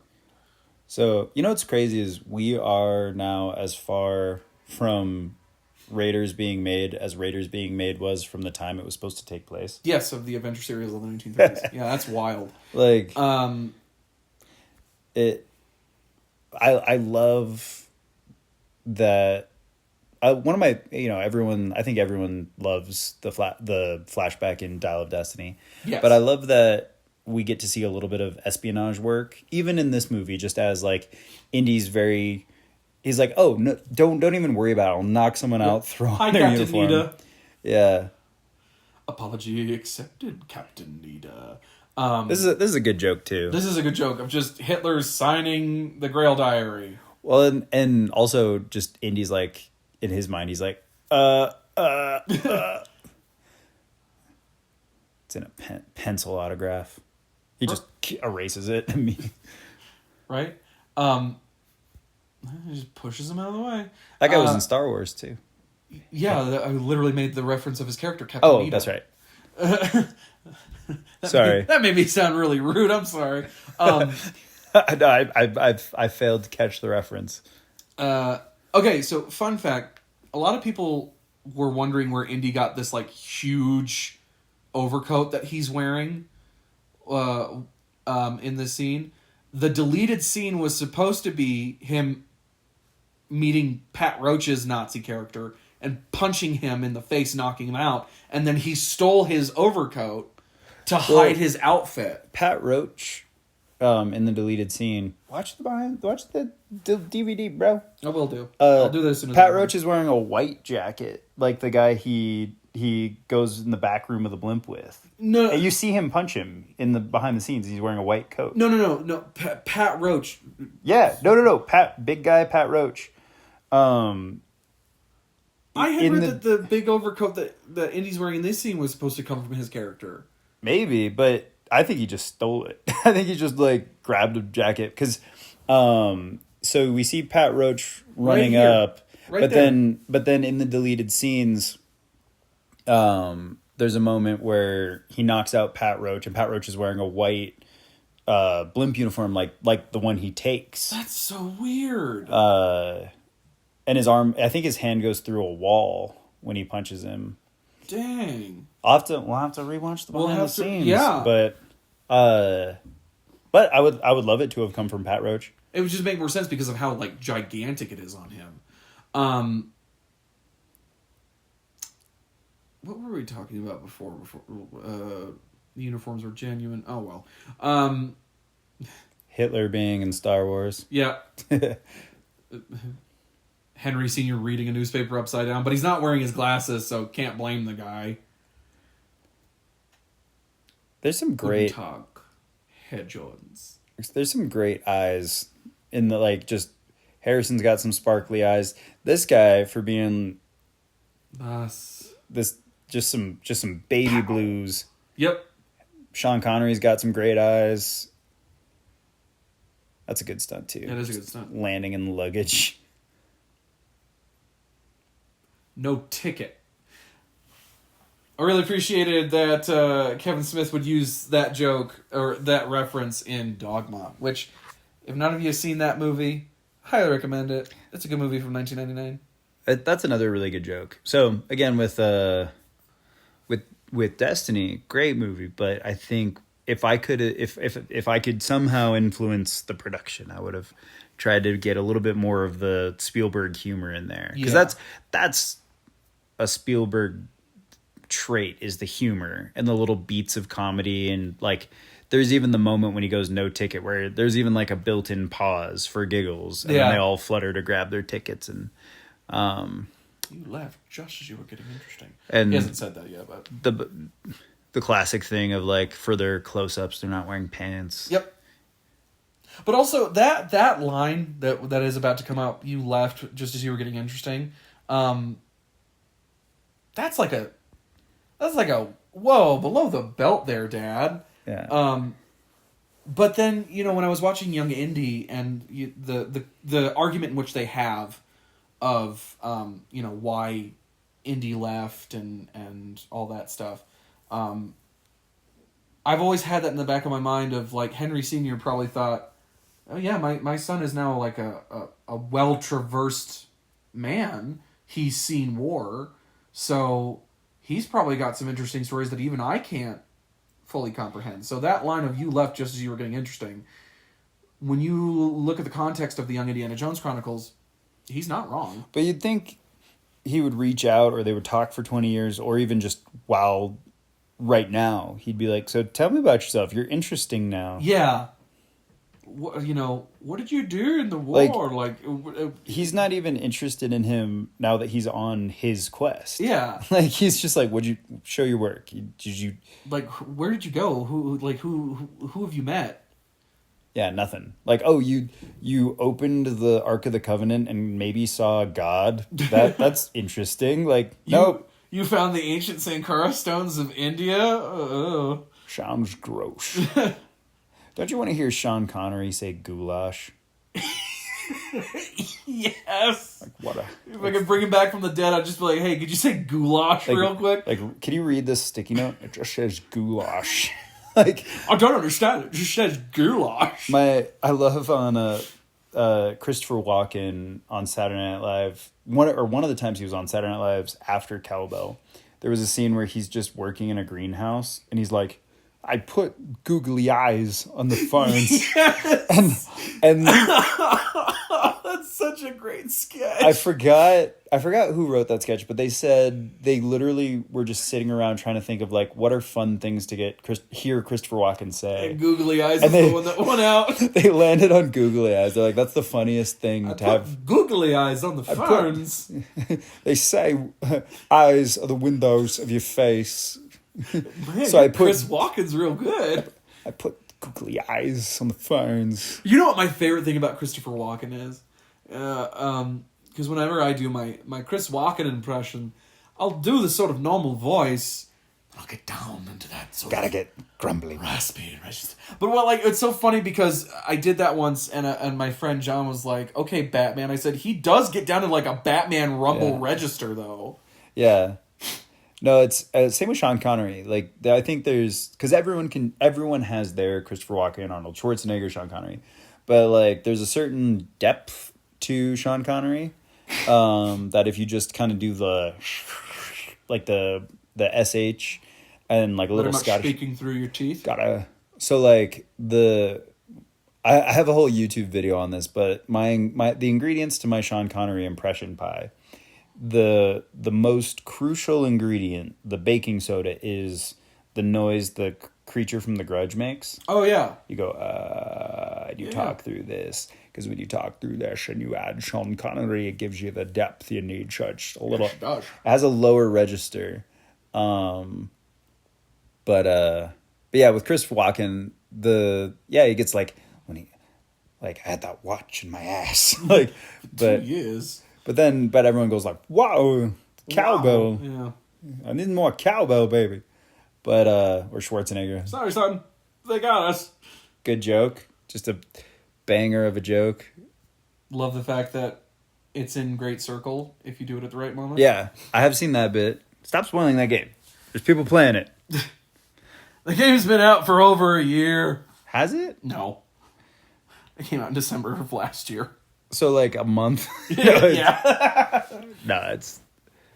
Happy Easter, everybody. Happy Easter. I don't know when this will get posted, but we're recording this on... 4/19. 4/19. My mom's birthday. Happy birthday. Oh, this is my absolute favorite joke of the entire movie. They're shooting at us. I know, Dad! Just had an absolute... She just New had it. experience for me. Happens to me all the time. So I was really excited. I did this look for Halloween. I went to a Halloween party doing specifically this like beach version of Indy. Nice. I don't have the pistol, but it was nice because you were sitting down playing Cards Against Humanity, doing what you do at Halloween parties. All right. No jacket, or no whip rather, no weapons belt, no satchel. It was very comfortable. Just the tie. Just the tie. And one of the things that, and I'll give credit where credit's due, and a well-earned shout out to Caleb Noth. When Caleb did his YouTube video breaking down his Last Crusade cosplay and all the looks within Last Crusade, I can't believe in all the times and all the years I've been watching this movie, I never realized that the knight cuts the satchel off of him at the end. Right? And because, you just never noticed that his satchel disappears after that. And it's like laying on the ground at one point. And so like if you're doing Last Crusade cosplay, if you're holding the grail, technically you shouldn't have the bag strap on. Yeah, if you want to be accurate to the movie. Actually, you know what though? I would love to do like if I ever go to Petra, which is my number one bucket list destination, which I get you. We checked off a bucket list item for Nathan today, yes, but we did. We can get into that later, but my number one bucket list thing is going to the treasury in Petra. If you don't know, Petra is more than just the structure you see at the end of Last Crusade. It's a whole city near Jordan. The ancient Nabateans built this incredible city that archaeologists and historians think was like the Las Vegas of the ancient world. Yep. And it's incredible. What I want to do if I ever make it there is I would love to do. People dress like Indy and go there all the time, but I would love to suit up and then look like I'm coming out with the Grail, like Indy went back in after it. Suddenly remembered my Charlemagne. Let my armies be the rocks and the trees, and the birds in the sky. See, I don't even need to do my impression with you doing the dialogue. But I just really, this is really great. This little push in of Indy kind of realizing, hey, my dad's pretty cool. I like how crinkly the collar is. I'm always trying to get that. I'm like getting mine wet and just scrunching it up. But something else that I meant to say is, people talking about how the jacket is too overweathered. We also need to think about the quality of film projectors and TVs at the time. So it would have come off as really subtle in 1989, 1990. But now with Super HD and like really high definition TVs and stuff like that, we notice those small details now. More than before. Speaking of small details, I freaking love Donovan's white shoes here. Right? They need to be, I wish they were like old man Vans. I know they're not, but like he's got this wonderful gray suit on, and then there's just like super Elvis Presley white shoes. That's my favorite thing, and they're so vibrant. Like it's one of those things like once you notice it, you can't not just stare at his. And they could be like white cowboy boots. Like and everybody else is wearing like nice black shoes. He's just got those white creamy shoes on. Man, that Rolls Royce though is something else. Rolls Royce Phantom 2. I like the in the ignition. The crease in Donovan's hats is pretty nice. It's a classic Panama hat. That's for sure. It is. To go with his white cowboy boots. Yeah, and then there's Qasim. I would be one of those dudes just like leering at the Rolls Royce. It's a Rolls Royce, and it is a Rolls Royce Phantom 2. So yeah, I'd leer at it as well. I wonder like who they rented that from for the production. Yeah, This is a great outfit that Elsa has on for all of 2 seconds. It looks like she skinned R2-D2. Yes, it does. And here they are. Where's this car? With Sala again. I don't know. That's a great car. They probably genuinely blew it up. My brother-in-law's car. This is the most cosplayed version of Sala, and I get it because this outfit rocks. And Kevin Shurka is probably one of the best Last Crusade Salas I've ever seen. I loved at the Dial of Destiny premiere. He showed up with a box of dates. He did. He was like passing them out, which was so thoughtful. Like, just a really sweet and unnecessary gesture. That was so cool of him. And I loved the moment when we were in different areas at the premiere. We were. But I saw a video of John Reese coming up to Kevin and greeting each other, and it was just such a cool moment. And then again at Disney. Yeah, the Disney reunion was probably my favorite. Yeah, so cool. I feel Marcus just looks like he's turning into a raisin. Yeah, well, he probably is, poor man. This is a cool, just like for the gals, a cool cosplay for Elsa. Yeah. I like that a small detail that the indie ladies in the original trilogy, they all have like a dirty street outfit. Yep. Marion gets 2, but you have the Streets of Cairo one where she has like an action scene. That's her like go outfit. But then she also has the dirty dress. Yep. And then you have Willie, and Willie's in all these elegant dresses. But at the end, she's just dirty, ripped up, and tired. Yeah, and then Elsa too. Like when you first see her, she's so glamorous, and then now, even though she's a bad guy, she still gets like a cool dirty outfit. Yep. That is just so weird. It's just like hodgepodge elements of different things. Like she's wearing like military pants and a silk jacket, and then like a weird kepi. She's wearing the M37 kepi, but and this is what's bothering me is. If my memory is correct, it's the East German version of the kepi, not the Second World War version, which would have been. But she's Austrian. Like, yeah, she is Austrian, but like, it's post. That hat is post World War II, like 1980s communist hat. And the version that she should be wearing is like a really heavy wool. Which made, like, when I saw this, it made no sense that she'd be wearing that. In my head, she'd be wearing a DAC uniform kepi hat. Which is, like, what these guys are wearing. Yeah. So, I don't understand why she was wearing the gray dress uniform kepi. Yeah, the good old Wilhelm scream. That poor Wilhelm clan. So many people in that family have died. Well, they all scream the same. I love that the actual name of the Wilhelm scream is like alligator attack scream or something like that. They're like, make the sound of a person getting bitten by an alligator, and whoever recorded it was like, ah! So the original was not eaten by an alligator. It was a guy who was shot in the leg by an arrow, and that character's name was Willem. Well, wasn't that the first application of it? Yes, but the sound effect was called man being attacked by an alligator. I didn't know about that. That's what I heard. I don't know if it's true. All right. This is some. I heard it from a guy who heard it from a guy who heard it from another guy. I love how there's like the high pitched version of the Wilhelm scream, and sometimes they'll pitch it down where it's like, whoa, like in Destiny when the guy gets shit whipped off the train. Yes, just whoa. Genius of the restoration. This such a what are you doing here? Something I didn't realize until it was pointed out in a video breakdown of this. Henry and Marcus barely have any scenes together, but you totally buy that they're old friends. Oh yeah, that like they've known each other for the longest time. Like if Indy hasn't seen Henry in 20 years, when was the last time they saw each other? But they got like little handshakes and stuff. Like it's clear they went to school together. Yeah. Getting slapped by a glove. What a like a demure slapping of a like meh.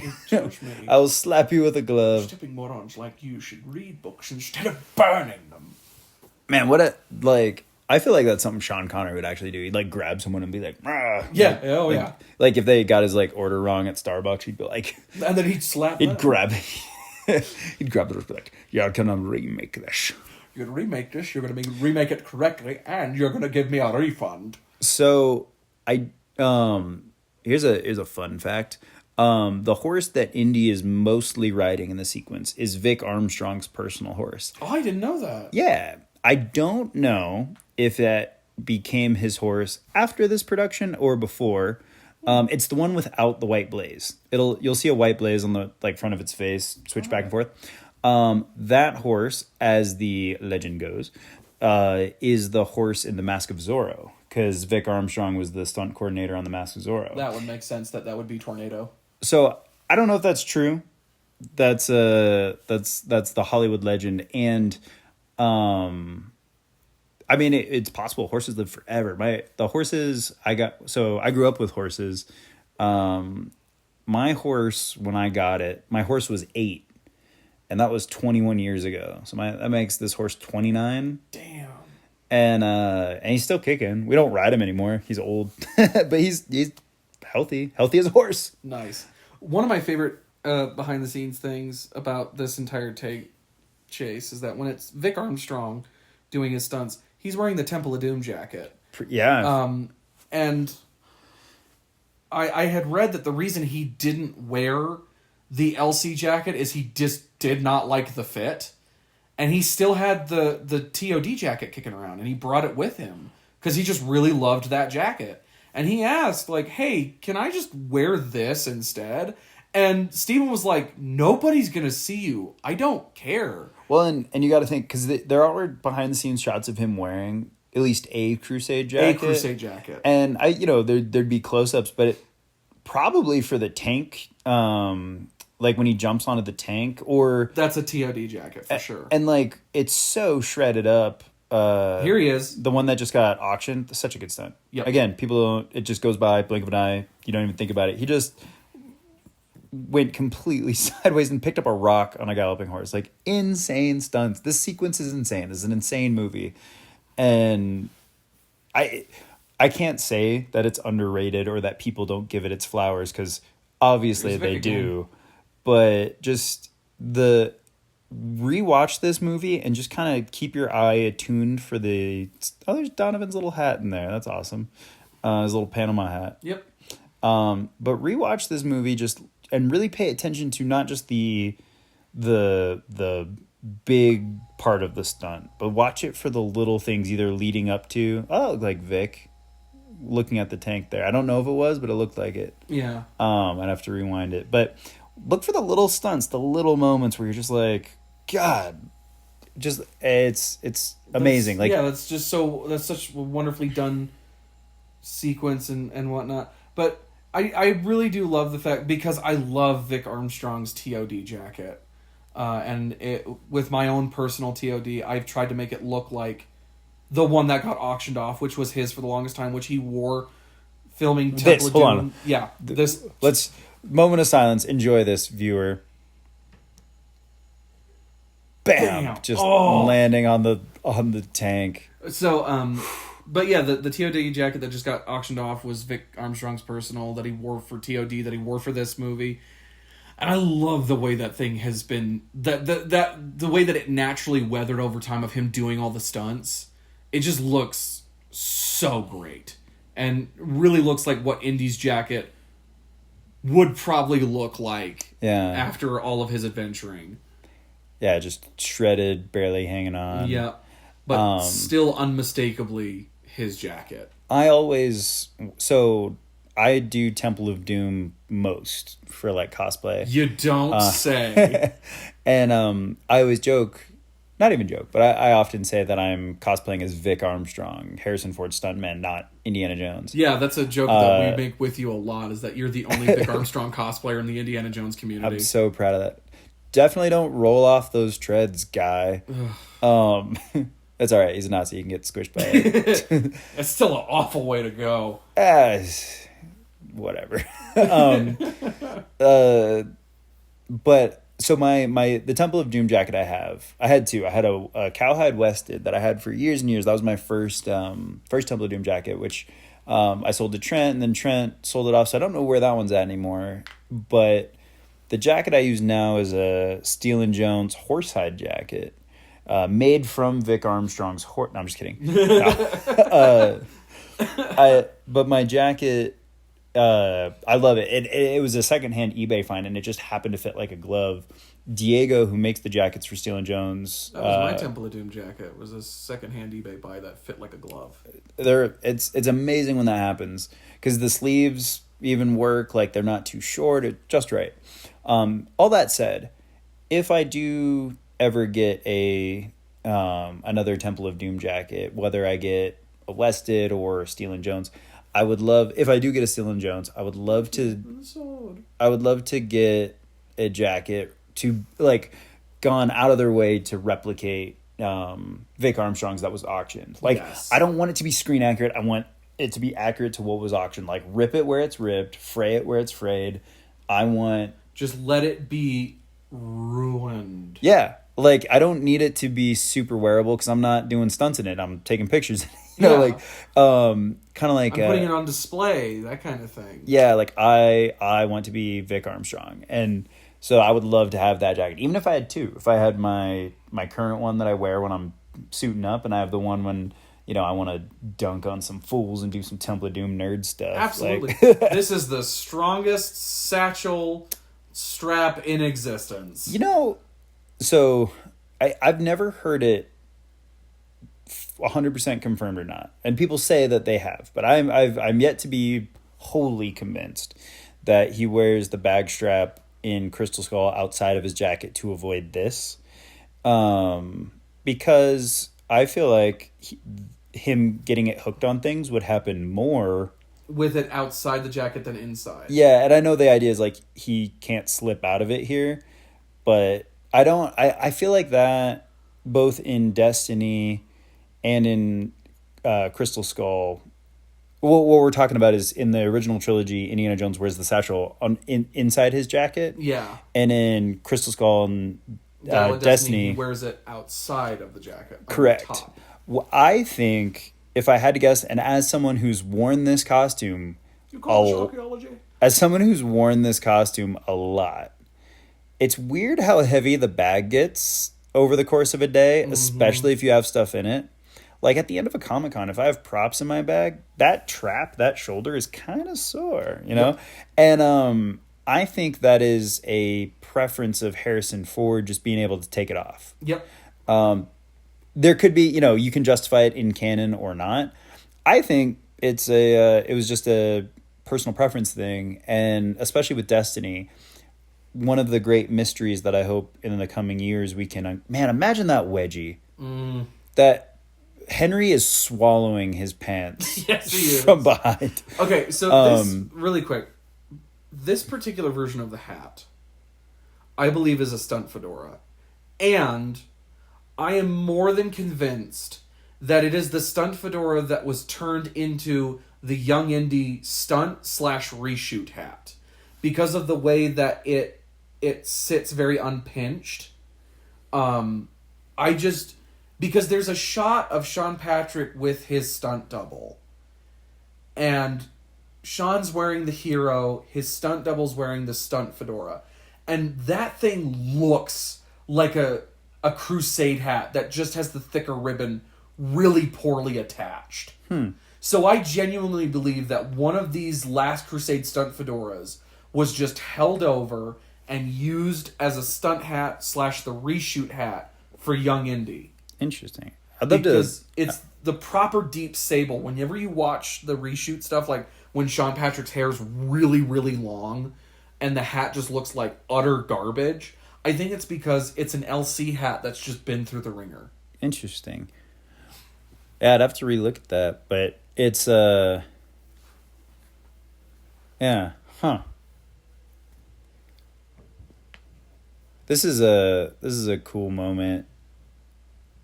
I think this is when people talk about Last Crusade having heart, I think this scene obviously is what gives it that heart. Because for the entire movie, like, Henry has given Indy no indication that he cares about him. He doesn't even thank him for rescuing him. Yeah. Like, and he's the only time he really lights up is when Indy talks about getting, finding the knight in the tomb. But this is such an earned moment. This is some Spielbergness,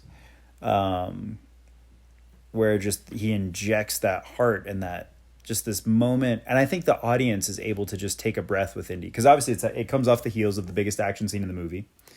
So you're able to kind of just take a breath.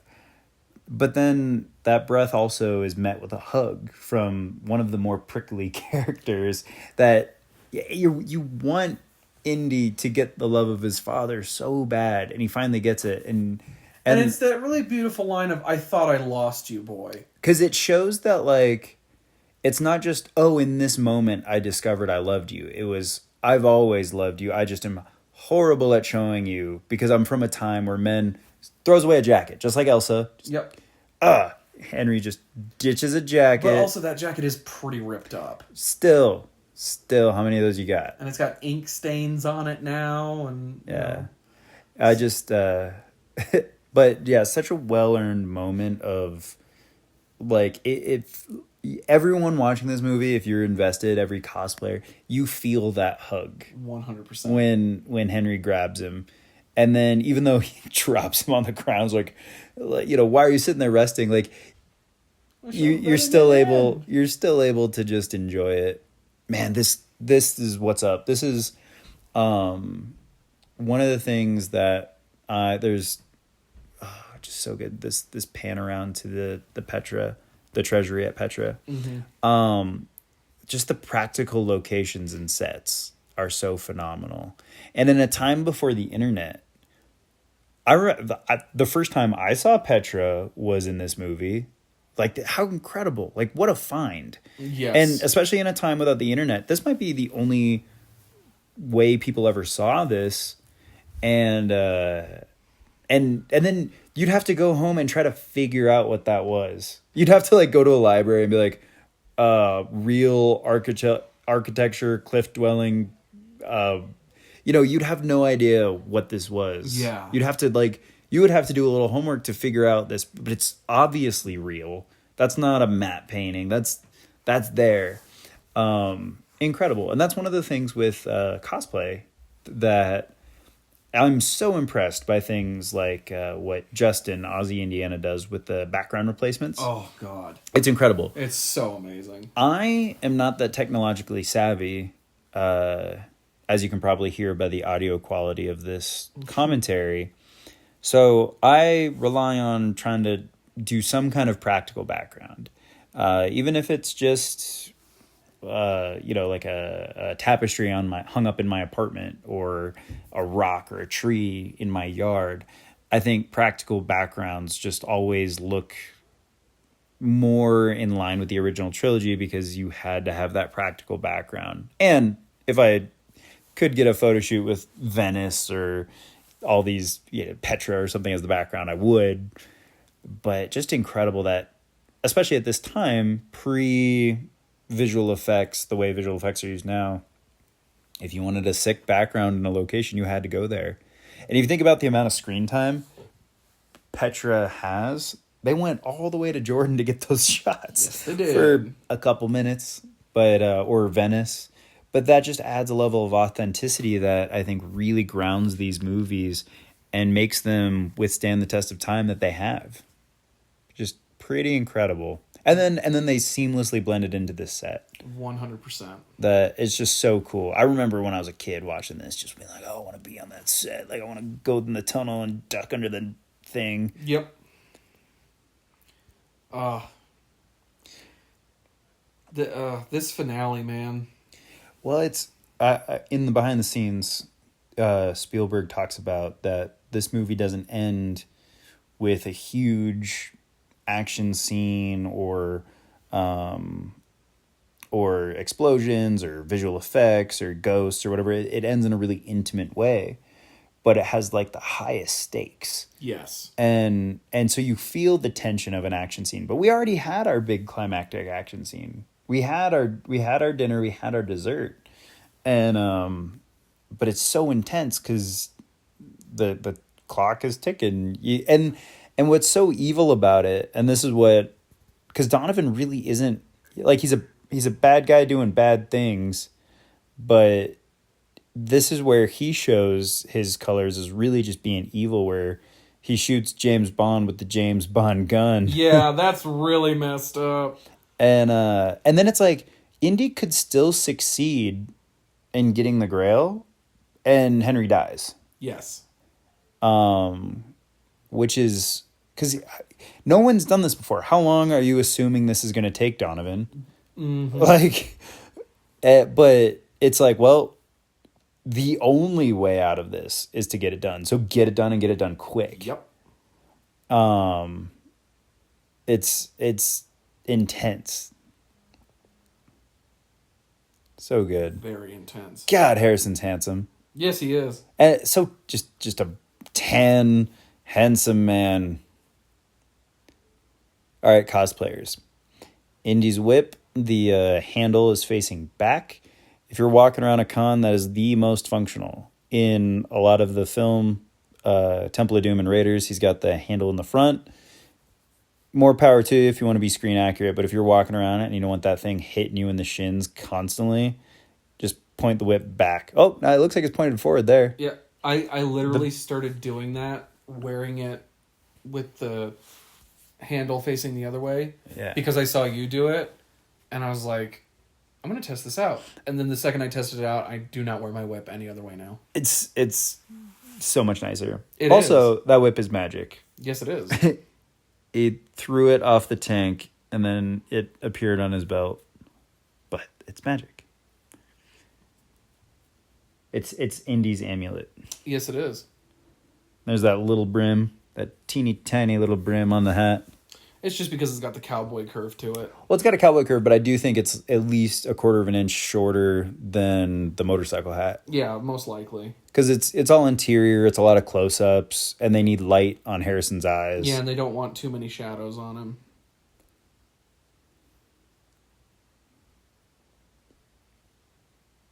I don't know why, but when I was a kid, when Indy says "found it" when they're in Castle Broomwald, and then when Henry goes like, what does he say?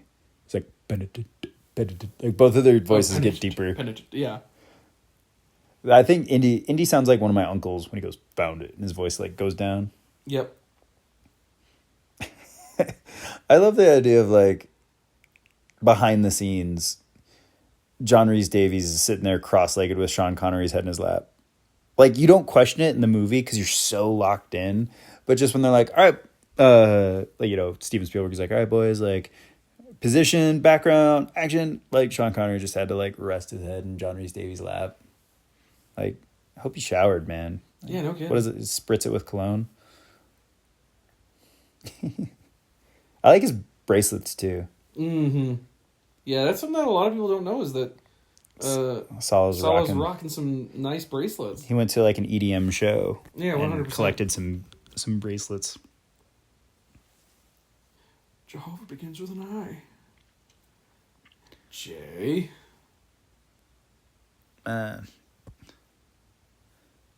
That's so scary. Yes, it is. Presumably that's what Elsa fell down. Or like just down that way. See, my brain was always of the opinion that she fell into a bottomless pit. She just fell to the center of the earth and pretty much. Just turned into just atomized because of the crushing weight of gravity. Essentially, because just like the idea, because there's that horrible idea that she fell, hit some ground, and then probably just laid there dying. Just splat. I like the idea that she fell 3 feet and she's like still right there, just no one checks on her. No, like she's perfectly fine. She's just under the mist, like, hey, and no one's paying attention. And Grail Knight just walks over. Are you all right? Yeah. Also, like, you know, nothing says he dies. Everyone assumes it, but I never assumed that the Grail Knight died. Chilling, and he can leave now. He can leave, but Seal's not there anymore. The seal isn't there anymore. However, he's been alive for over 300 years, give or take. I think they say 5. 500. Yeah, 500 years. Long time to wait.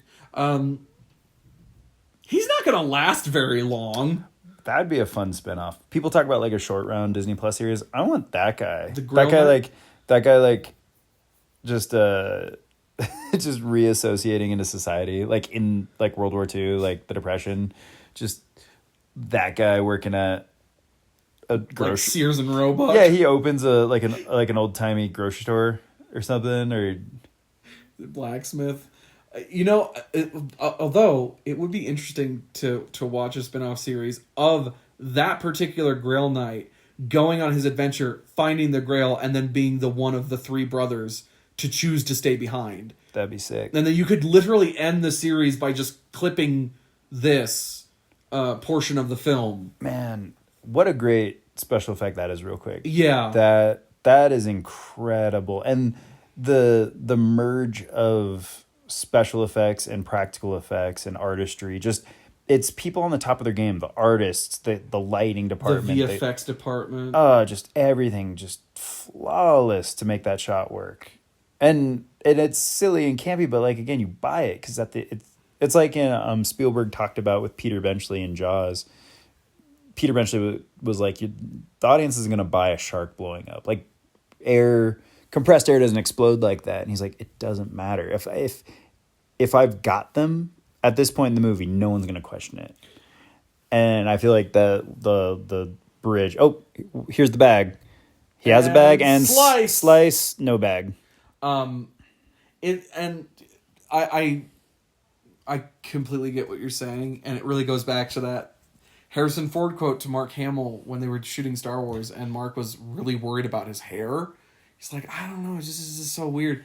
And Harrison kind of put a hand on his shoulder and he said, kid, if the audience is worried about your hair, we got bigger problems. Yeah. But that's a really great point. Like, if you look at Jaws and you think, oh, that's so unrealistic, he's shooting the air tank and it explodes. That's not the point.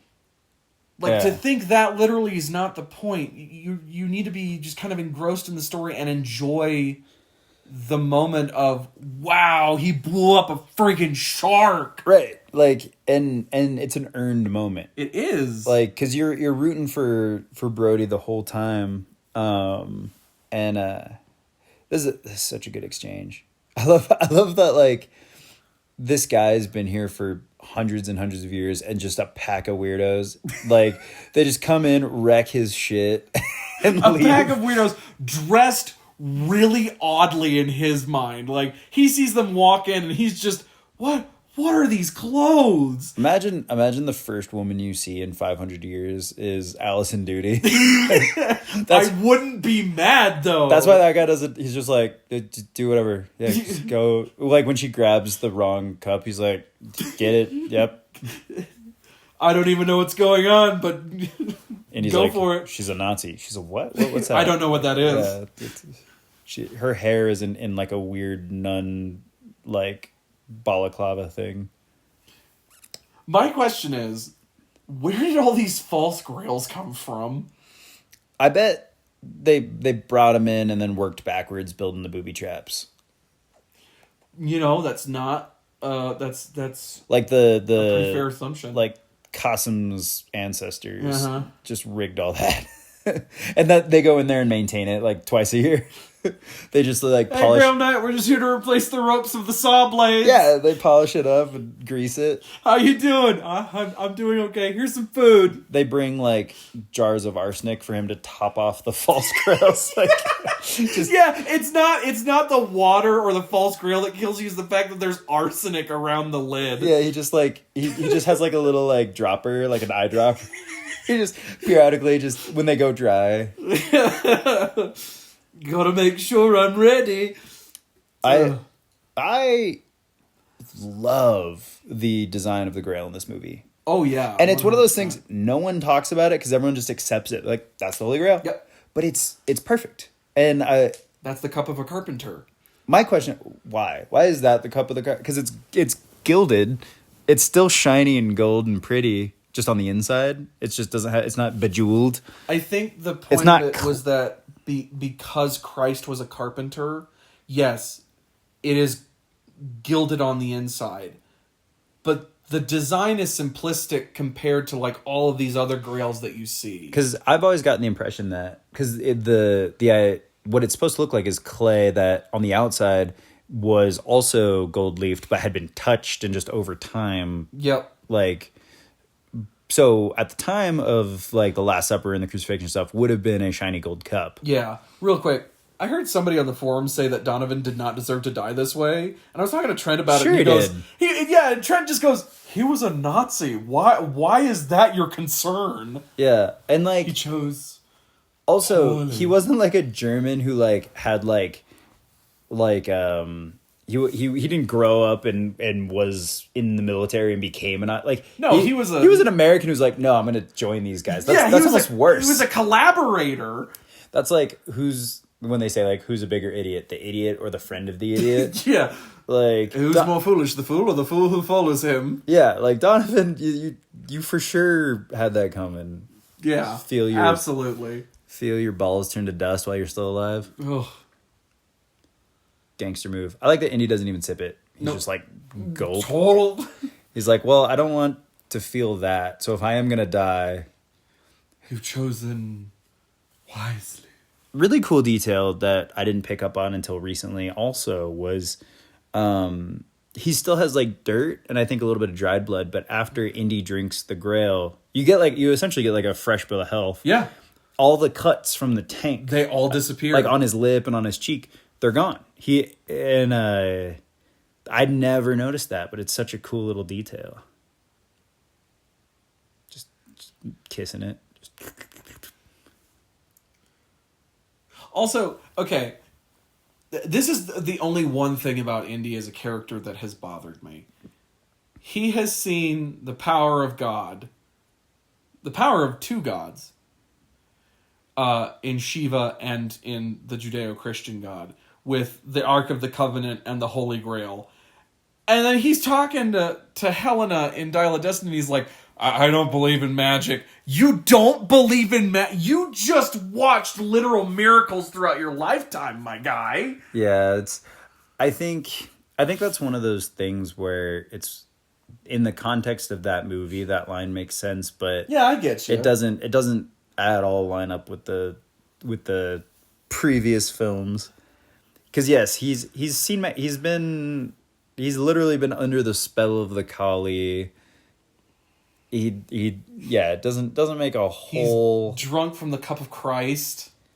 Yeah, no, it's a great line for the trailer. Yeah, but yeah, I don't know. I think with anything in the series, you can it's beautiful. You can pick and choose what you like, what you don't like, even within the same movie. Uh-huh. Like going back to, I don't think I said this. I don't think that Indy's costume is the same throughout the entirety of his life, because I think if it was supposed to, the hat Garth hands Indy would be the hat he's wearing in the rest of the movie. Mm-hmm. That said, I can put my foot in my mouth a little bit, because in Dial of Destiny, the flashback in the 50s is pre-Crystal Skull, and the 1944 flashback, he's still wearing the same hat in all three time periods of that movie. True. But that again, I just go back to my theory is he just got a closet full of these things. Like he just grabs them. Yeah. And like realistically, that's probably what has happened. I just like, in the terms of the hat only, I like the idea that it's the same hat. Yeah. That's just me. So if you're listening to this and you've gotten this far, you can go ahead and steal this idea. I had this idea for a fan film very similar to Daniel Reiser, at Reiser Indy's fan film Henry, where, and I actually, when I wrote it, it was just called Henry also. But it's Indiana Jones when he comes by Elsa. By, she just is right there, like just so. As a climber, as a competent climber, Indy should just put his foot on that ledge, reach down and grab it, like just chimney climb it. You could, yeah. We've seen him do more spectacular things than that, but then the plot wouldn't happen. Good moment, Indiana. Let it go, let it go. Because Elsa. Yeah. But yeah, Indy could just plant his foot there. Oh man, yeah, Grail Knight. He's just I don't think he dies here. I think he's just like, I gotta clean this up now. Yeah, he's just very disappointed. Like the Grail is still here. Like I still have to defend it. Like other douchebags are gonna come looking for it. They don't know that this is happening. Like I'm still in here, and I gotta put that back. Yeah.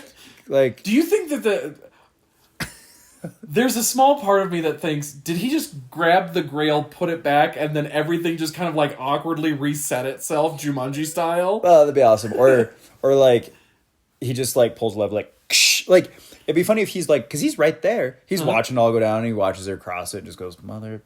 Like, I told them not to. Yeah, like he there's no magic. He just operates it. It's just like some weird Disney ride. Yeah, he's like special effects. He's like the Wizard of Oz. He's just like, do not mind the man behind the curtain. There's just like a catwalk behind that guy just goes back and forth on. Like he has a bathroom, and like Elsa's just laying on this giant crash pad. Like, what happened? No, she lands in like a weird like those beds that fold out of the wall? Yeah. Yeah. She's like, what is this? And the Grail Knight comes in wearing a robe.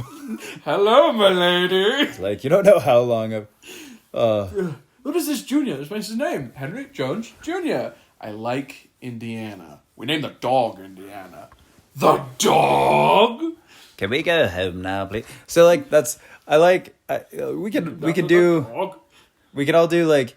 We have a John Reese impression, obviously Sean Connery, Harrison Ford, but I need to work on my Marcus because it's just, I know the way. But what a cool ending to a really cool trilogy. 100%. And I've always said this with Star Wars, and I think with Indiana Jones as well, is a lot of people were like, Indiana Jones ends with Last Crusade for me.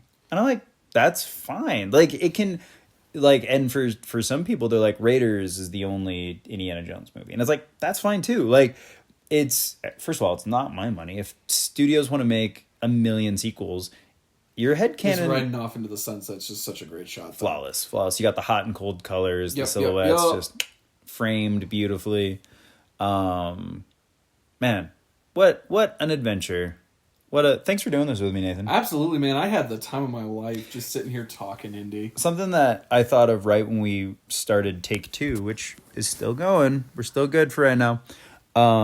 You and I have never sat down and watched an Indiana Jones movie together. The closest we've come was The Dial of Destiny. Yeah. I never realized that. We've never watched an indie movie together. And you know what's hilarious? I find it very... full great circle that it's Last Crusade. Boo, I just got that joke. Thumbs down. Hashtag thumb down. If you made it to the end of this commentary, let us know with the hashtag thumb down, Nathan. So I leave tomorrow to go back to Cali. And the first time I was here in Colorado, and I was staying with Trent, the day I left, we watched Last Crusade. I remember that. So it's poetic that in staying with you, the indie movie we watched together is Last Crusade. Well, I went back and forth on if I wanted to do a Last Crusade commentary with you. I wanted to do something with you, make a video or do a commentary, because so many people associate with Last Crusade. I don't want it to get old hat. But I'm not angry about that. I love being associated with Last Crusade. That's how I feel about Temple of Doom. Like, and you don't have to ever twist my arm to want to watch Last Crusade or Temple of Doom. It's fun. And I really wanted to watch Last Crusade with you, but I think this is, at least for me, the way I wanted to watch Last Crusade with you. I wanted to talk not just about the movie and the production, but just talk over it. Like, we're fans. We've seen this movie a million times. We don't need to like reverently, silently watch it. No, it's like we can just sit here. We know the parts that we want to silently give reverence to, like Armorer's Bapti and Co. Like Vic taking that jump from the horse onto the tank, or the Grail Knight, what have you. But honestly, to me, the best viewing experience is to just sit down with your closest friends or like even your family who love this stuff and just talk about it. You know, the connections that you make to it and just why it's one of your favorite comfort movies. Yeah. Well, and one of the things I've felt is a dip in the momentum of the indie fandom and in the cosplay community, because Destiny's come out, Great Circle's come out, and there's a natural lull because the hype isn't quite there, the mystique isn't there as much. I think the way to kind of reinvigorate that, and I think our friendships transcend Indiana Jones 110%. But I think we always have that as like a grounding that we can always go back to. And if this commentary is testament to anything, is we can talk for 2+ hours about a movie and a franchise we've seen a million times and still get excited about it, still enjoy it, still have fun talking about the same behind the scenes thing that we know that we've talked about 1,000 times already. It's still fun, and the rewatchability of these movies is there. And I think it's beautiful. I think it's so much fun, and it's been just a privilege to watch this with you, Nathan. It has been an absolute pleasure to watch this with you, sir. Yeah, and I hope this commentary works, because I'd want to re-listen to it just in the times I'm missing you, man. Before Thank you, brother. We'll go ahead and save the listeners the credits, but before we go, do you have any words for the people? Oh, happy birthday, by the way, Nathan. Oh, thank you. Yeah, I came out to Colorado for my birthday. Never lose your sense of adventure. And that's one of the many reasons I always go back to watching indie, is when I'm just kind of having a lull in my life. I watch indie and I think about all the adventures that he and I have been on together by me watching the movies or playing the video games or going on adventures in my head of like, oh, this is what I would love to do with Indy as a character or in my cosplay. Just never lose your sense of adventure and keep having fun. Because that's the most important thing at the end of the day, is that we all have fun in this wonderful world of cosplay or just fandom. Absolutely. Have fun, enjoy yourself, and, you know, when the world outside sucks, at least we still have entertainment to fall back on. Absolutely. And for the one person that didn't already know you or follow you and has made it to this point in the commentary, where can people find you? So people can find me on Facebook, Nathan Smith-Finley. They can find me on YouTube, same, Nathan Smith-Finley. They can find me on Instagram at Nathan_Smith_Finley. That's my main page, or they can follow my cosplay page, which is Nate_Smith_Finley_cosplay. Or you can follow me on, if you have it, you can follow me on Blue Sky. What is Blue Sky? It's like a Twitter alternative. Well, I don't know what my Blue Sky is because apparently it signed me out.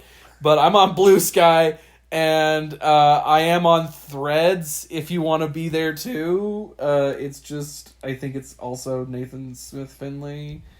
So if Yes. in the search you just type in Nathan Smith-Finley, literally just go to Google, type in Nathan Smith-Finley, I pop up. I have an IMDb page too if people care about that. Heck yeah. Well, thank you so much, Nathan. Thank you. Thank you for listening. I appreciate you. If you like this type of commentary, please drop a comment. I'm open to doing them outside of Indiana Jones. I'll make my way through all 5 of these, but let me know what you'd like to see. And until next time, fortune and glory. Thanks for watching. Glory. See you next time. Bye. Bye-bye.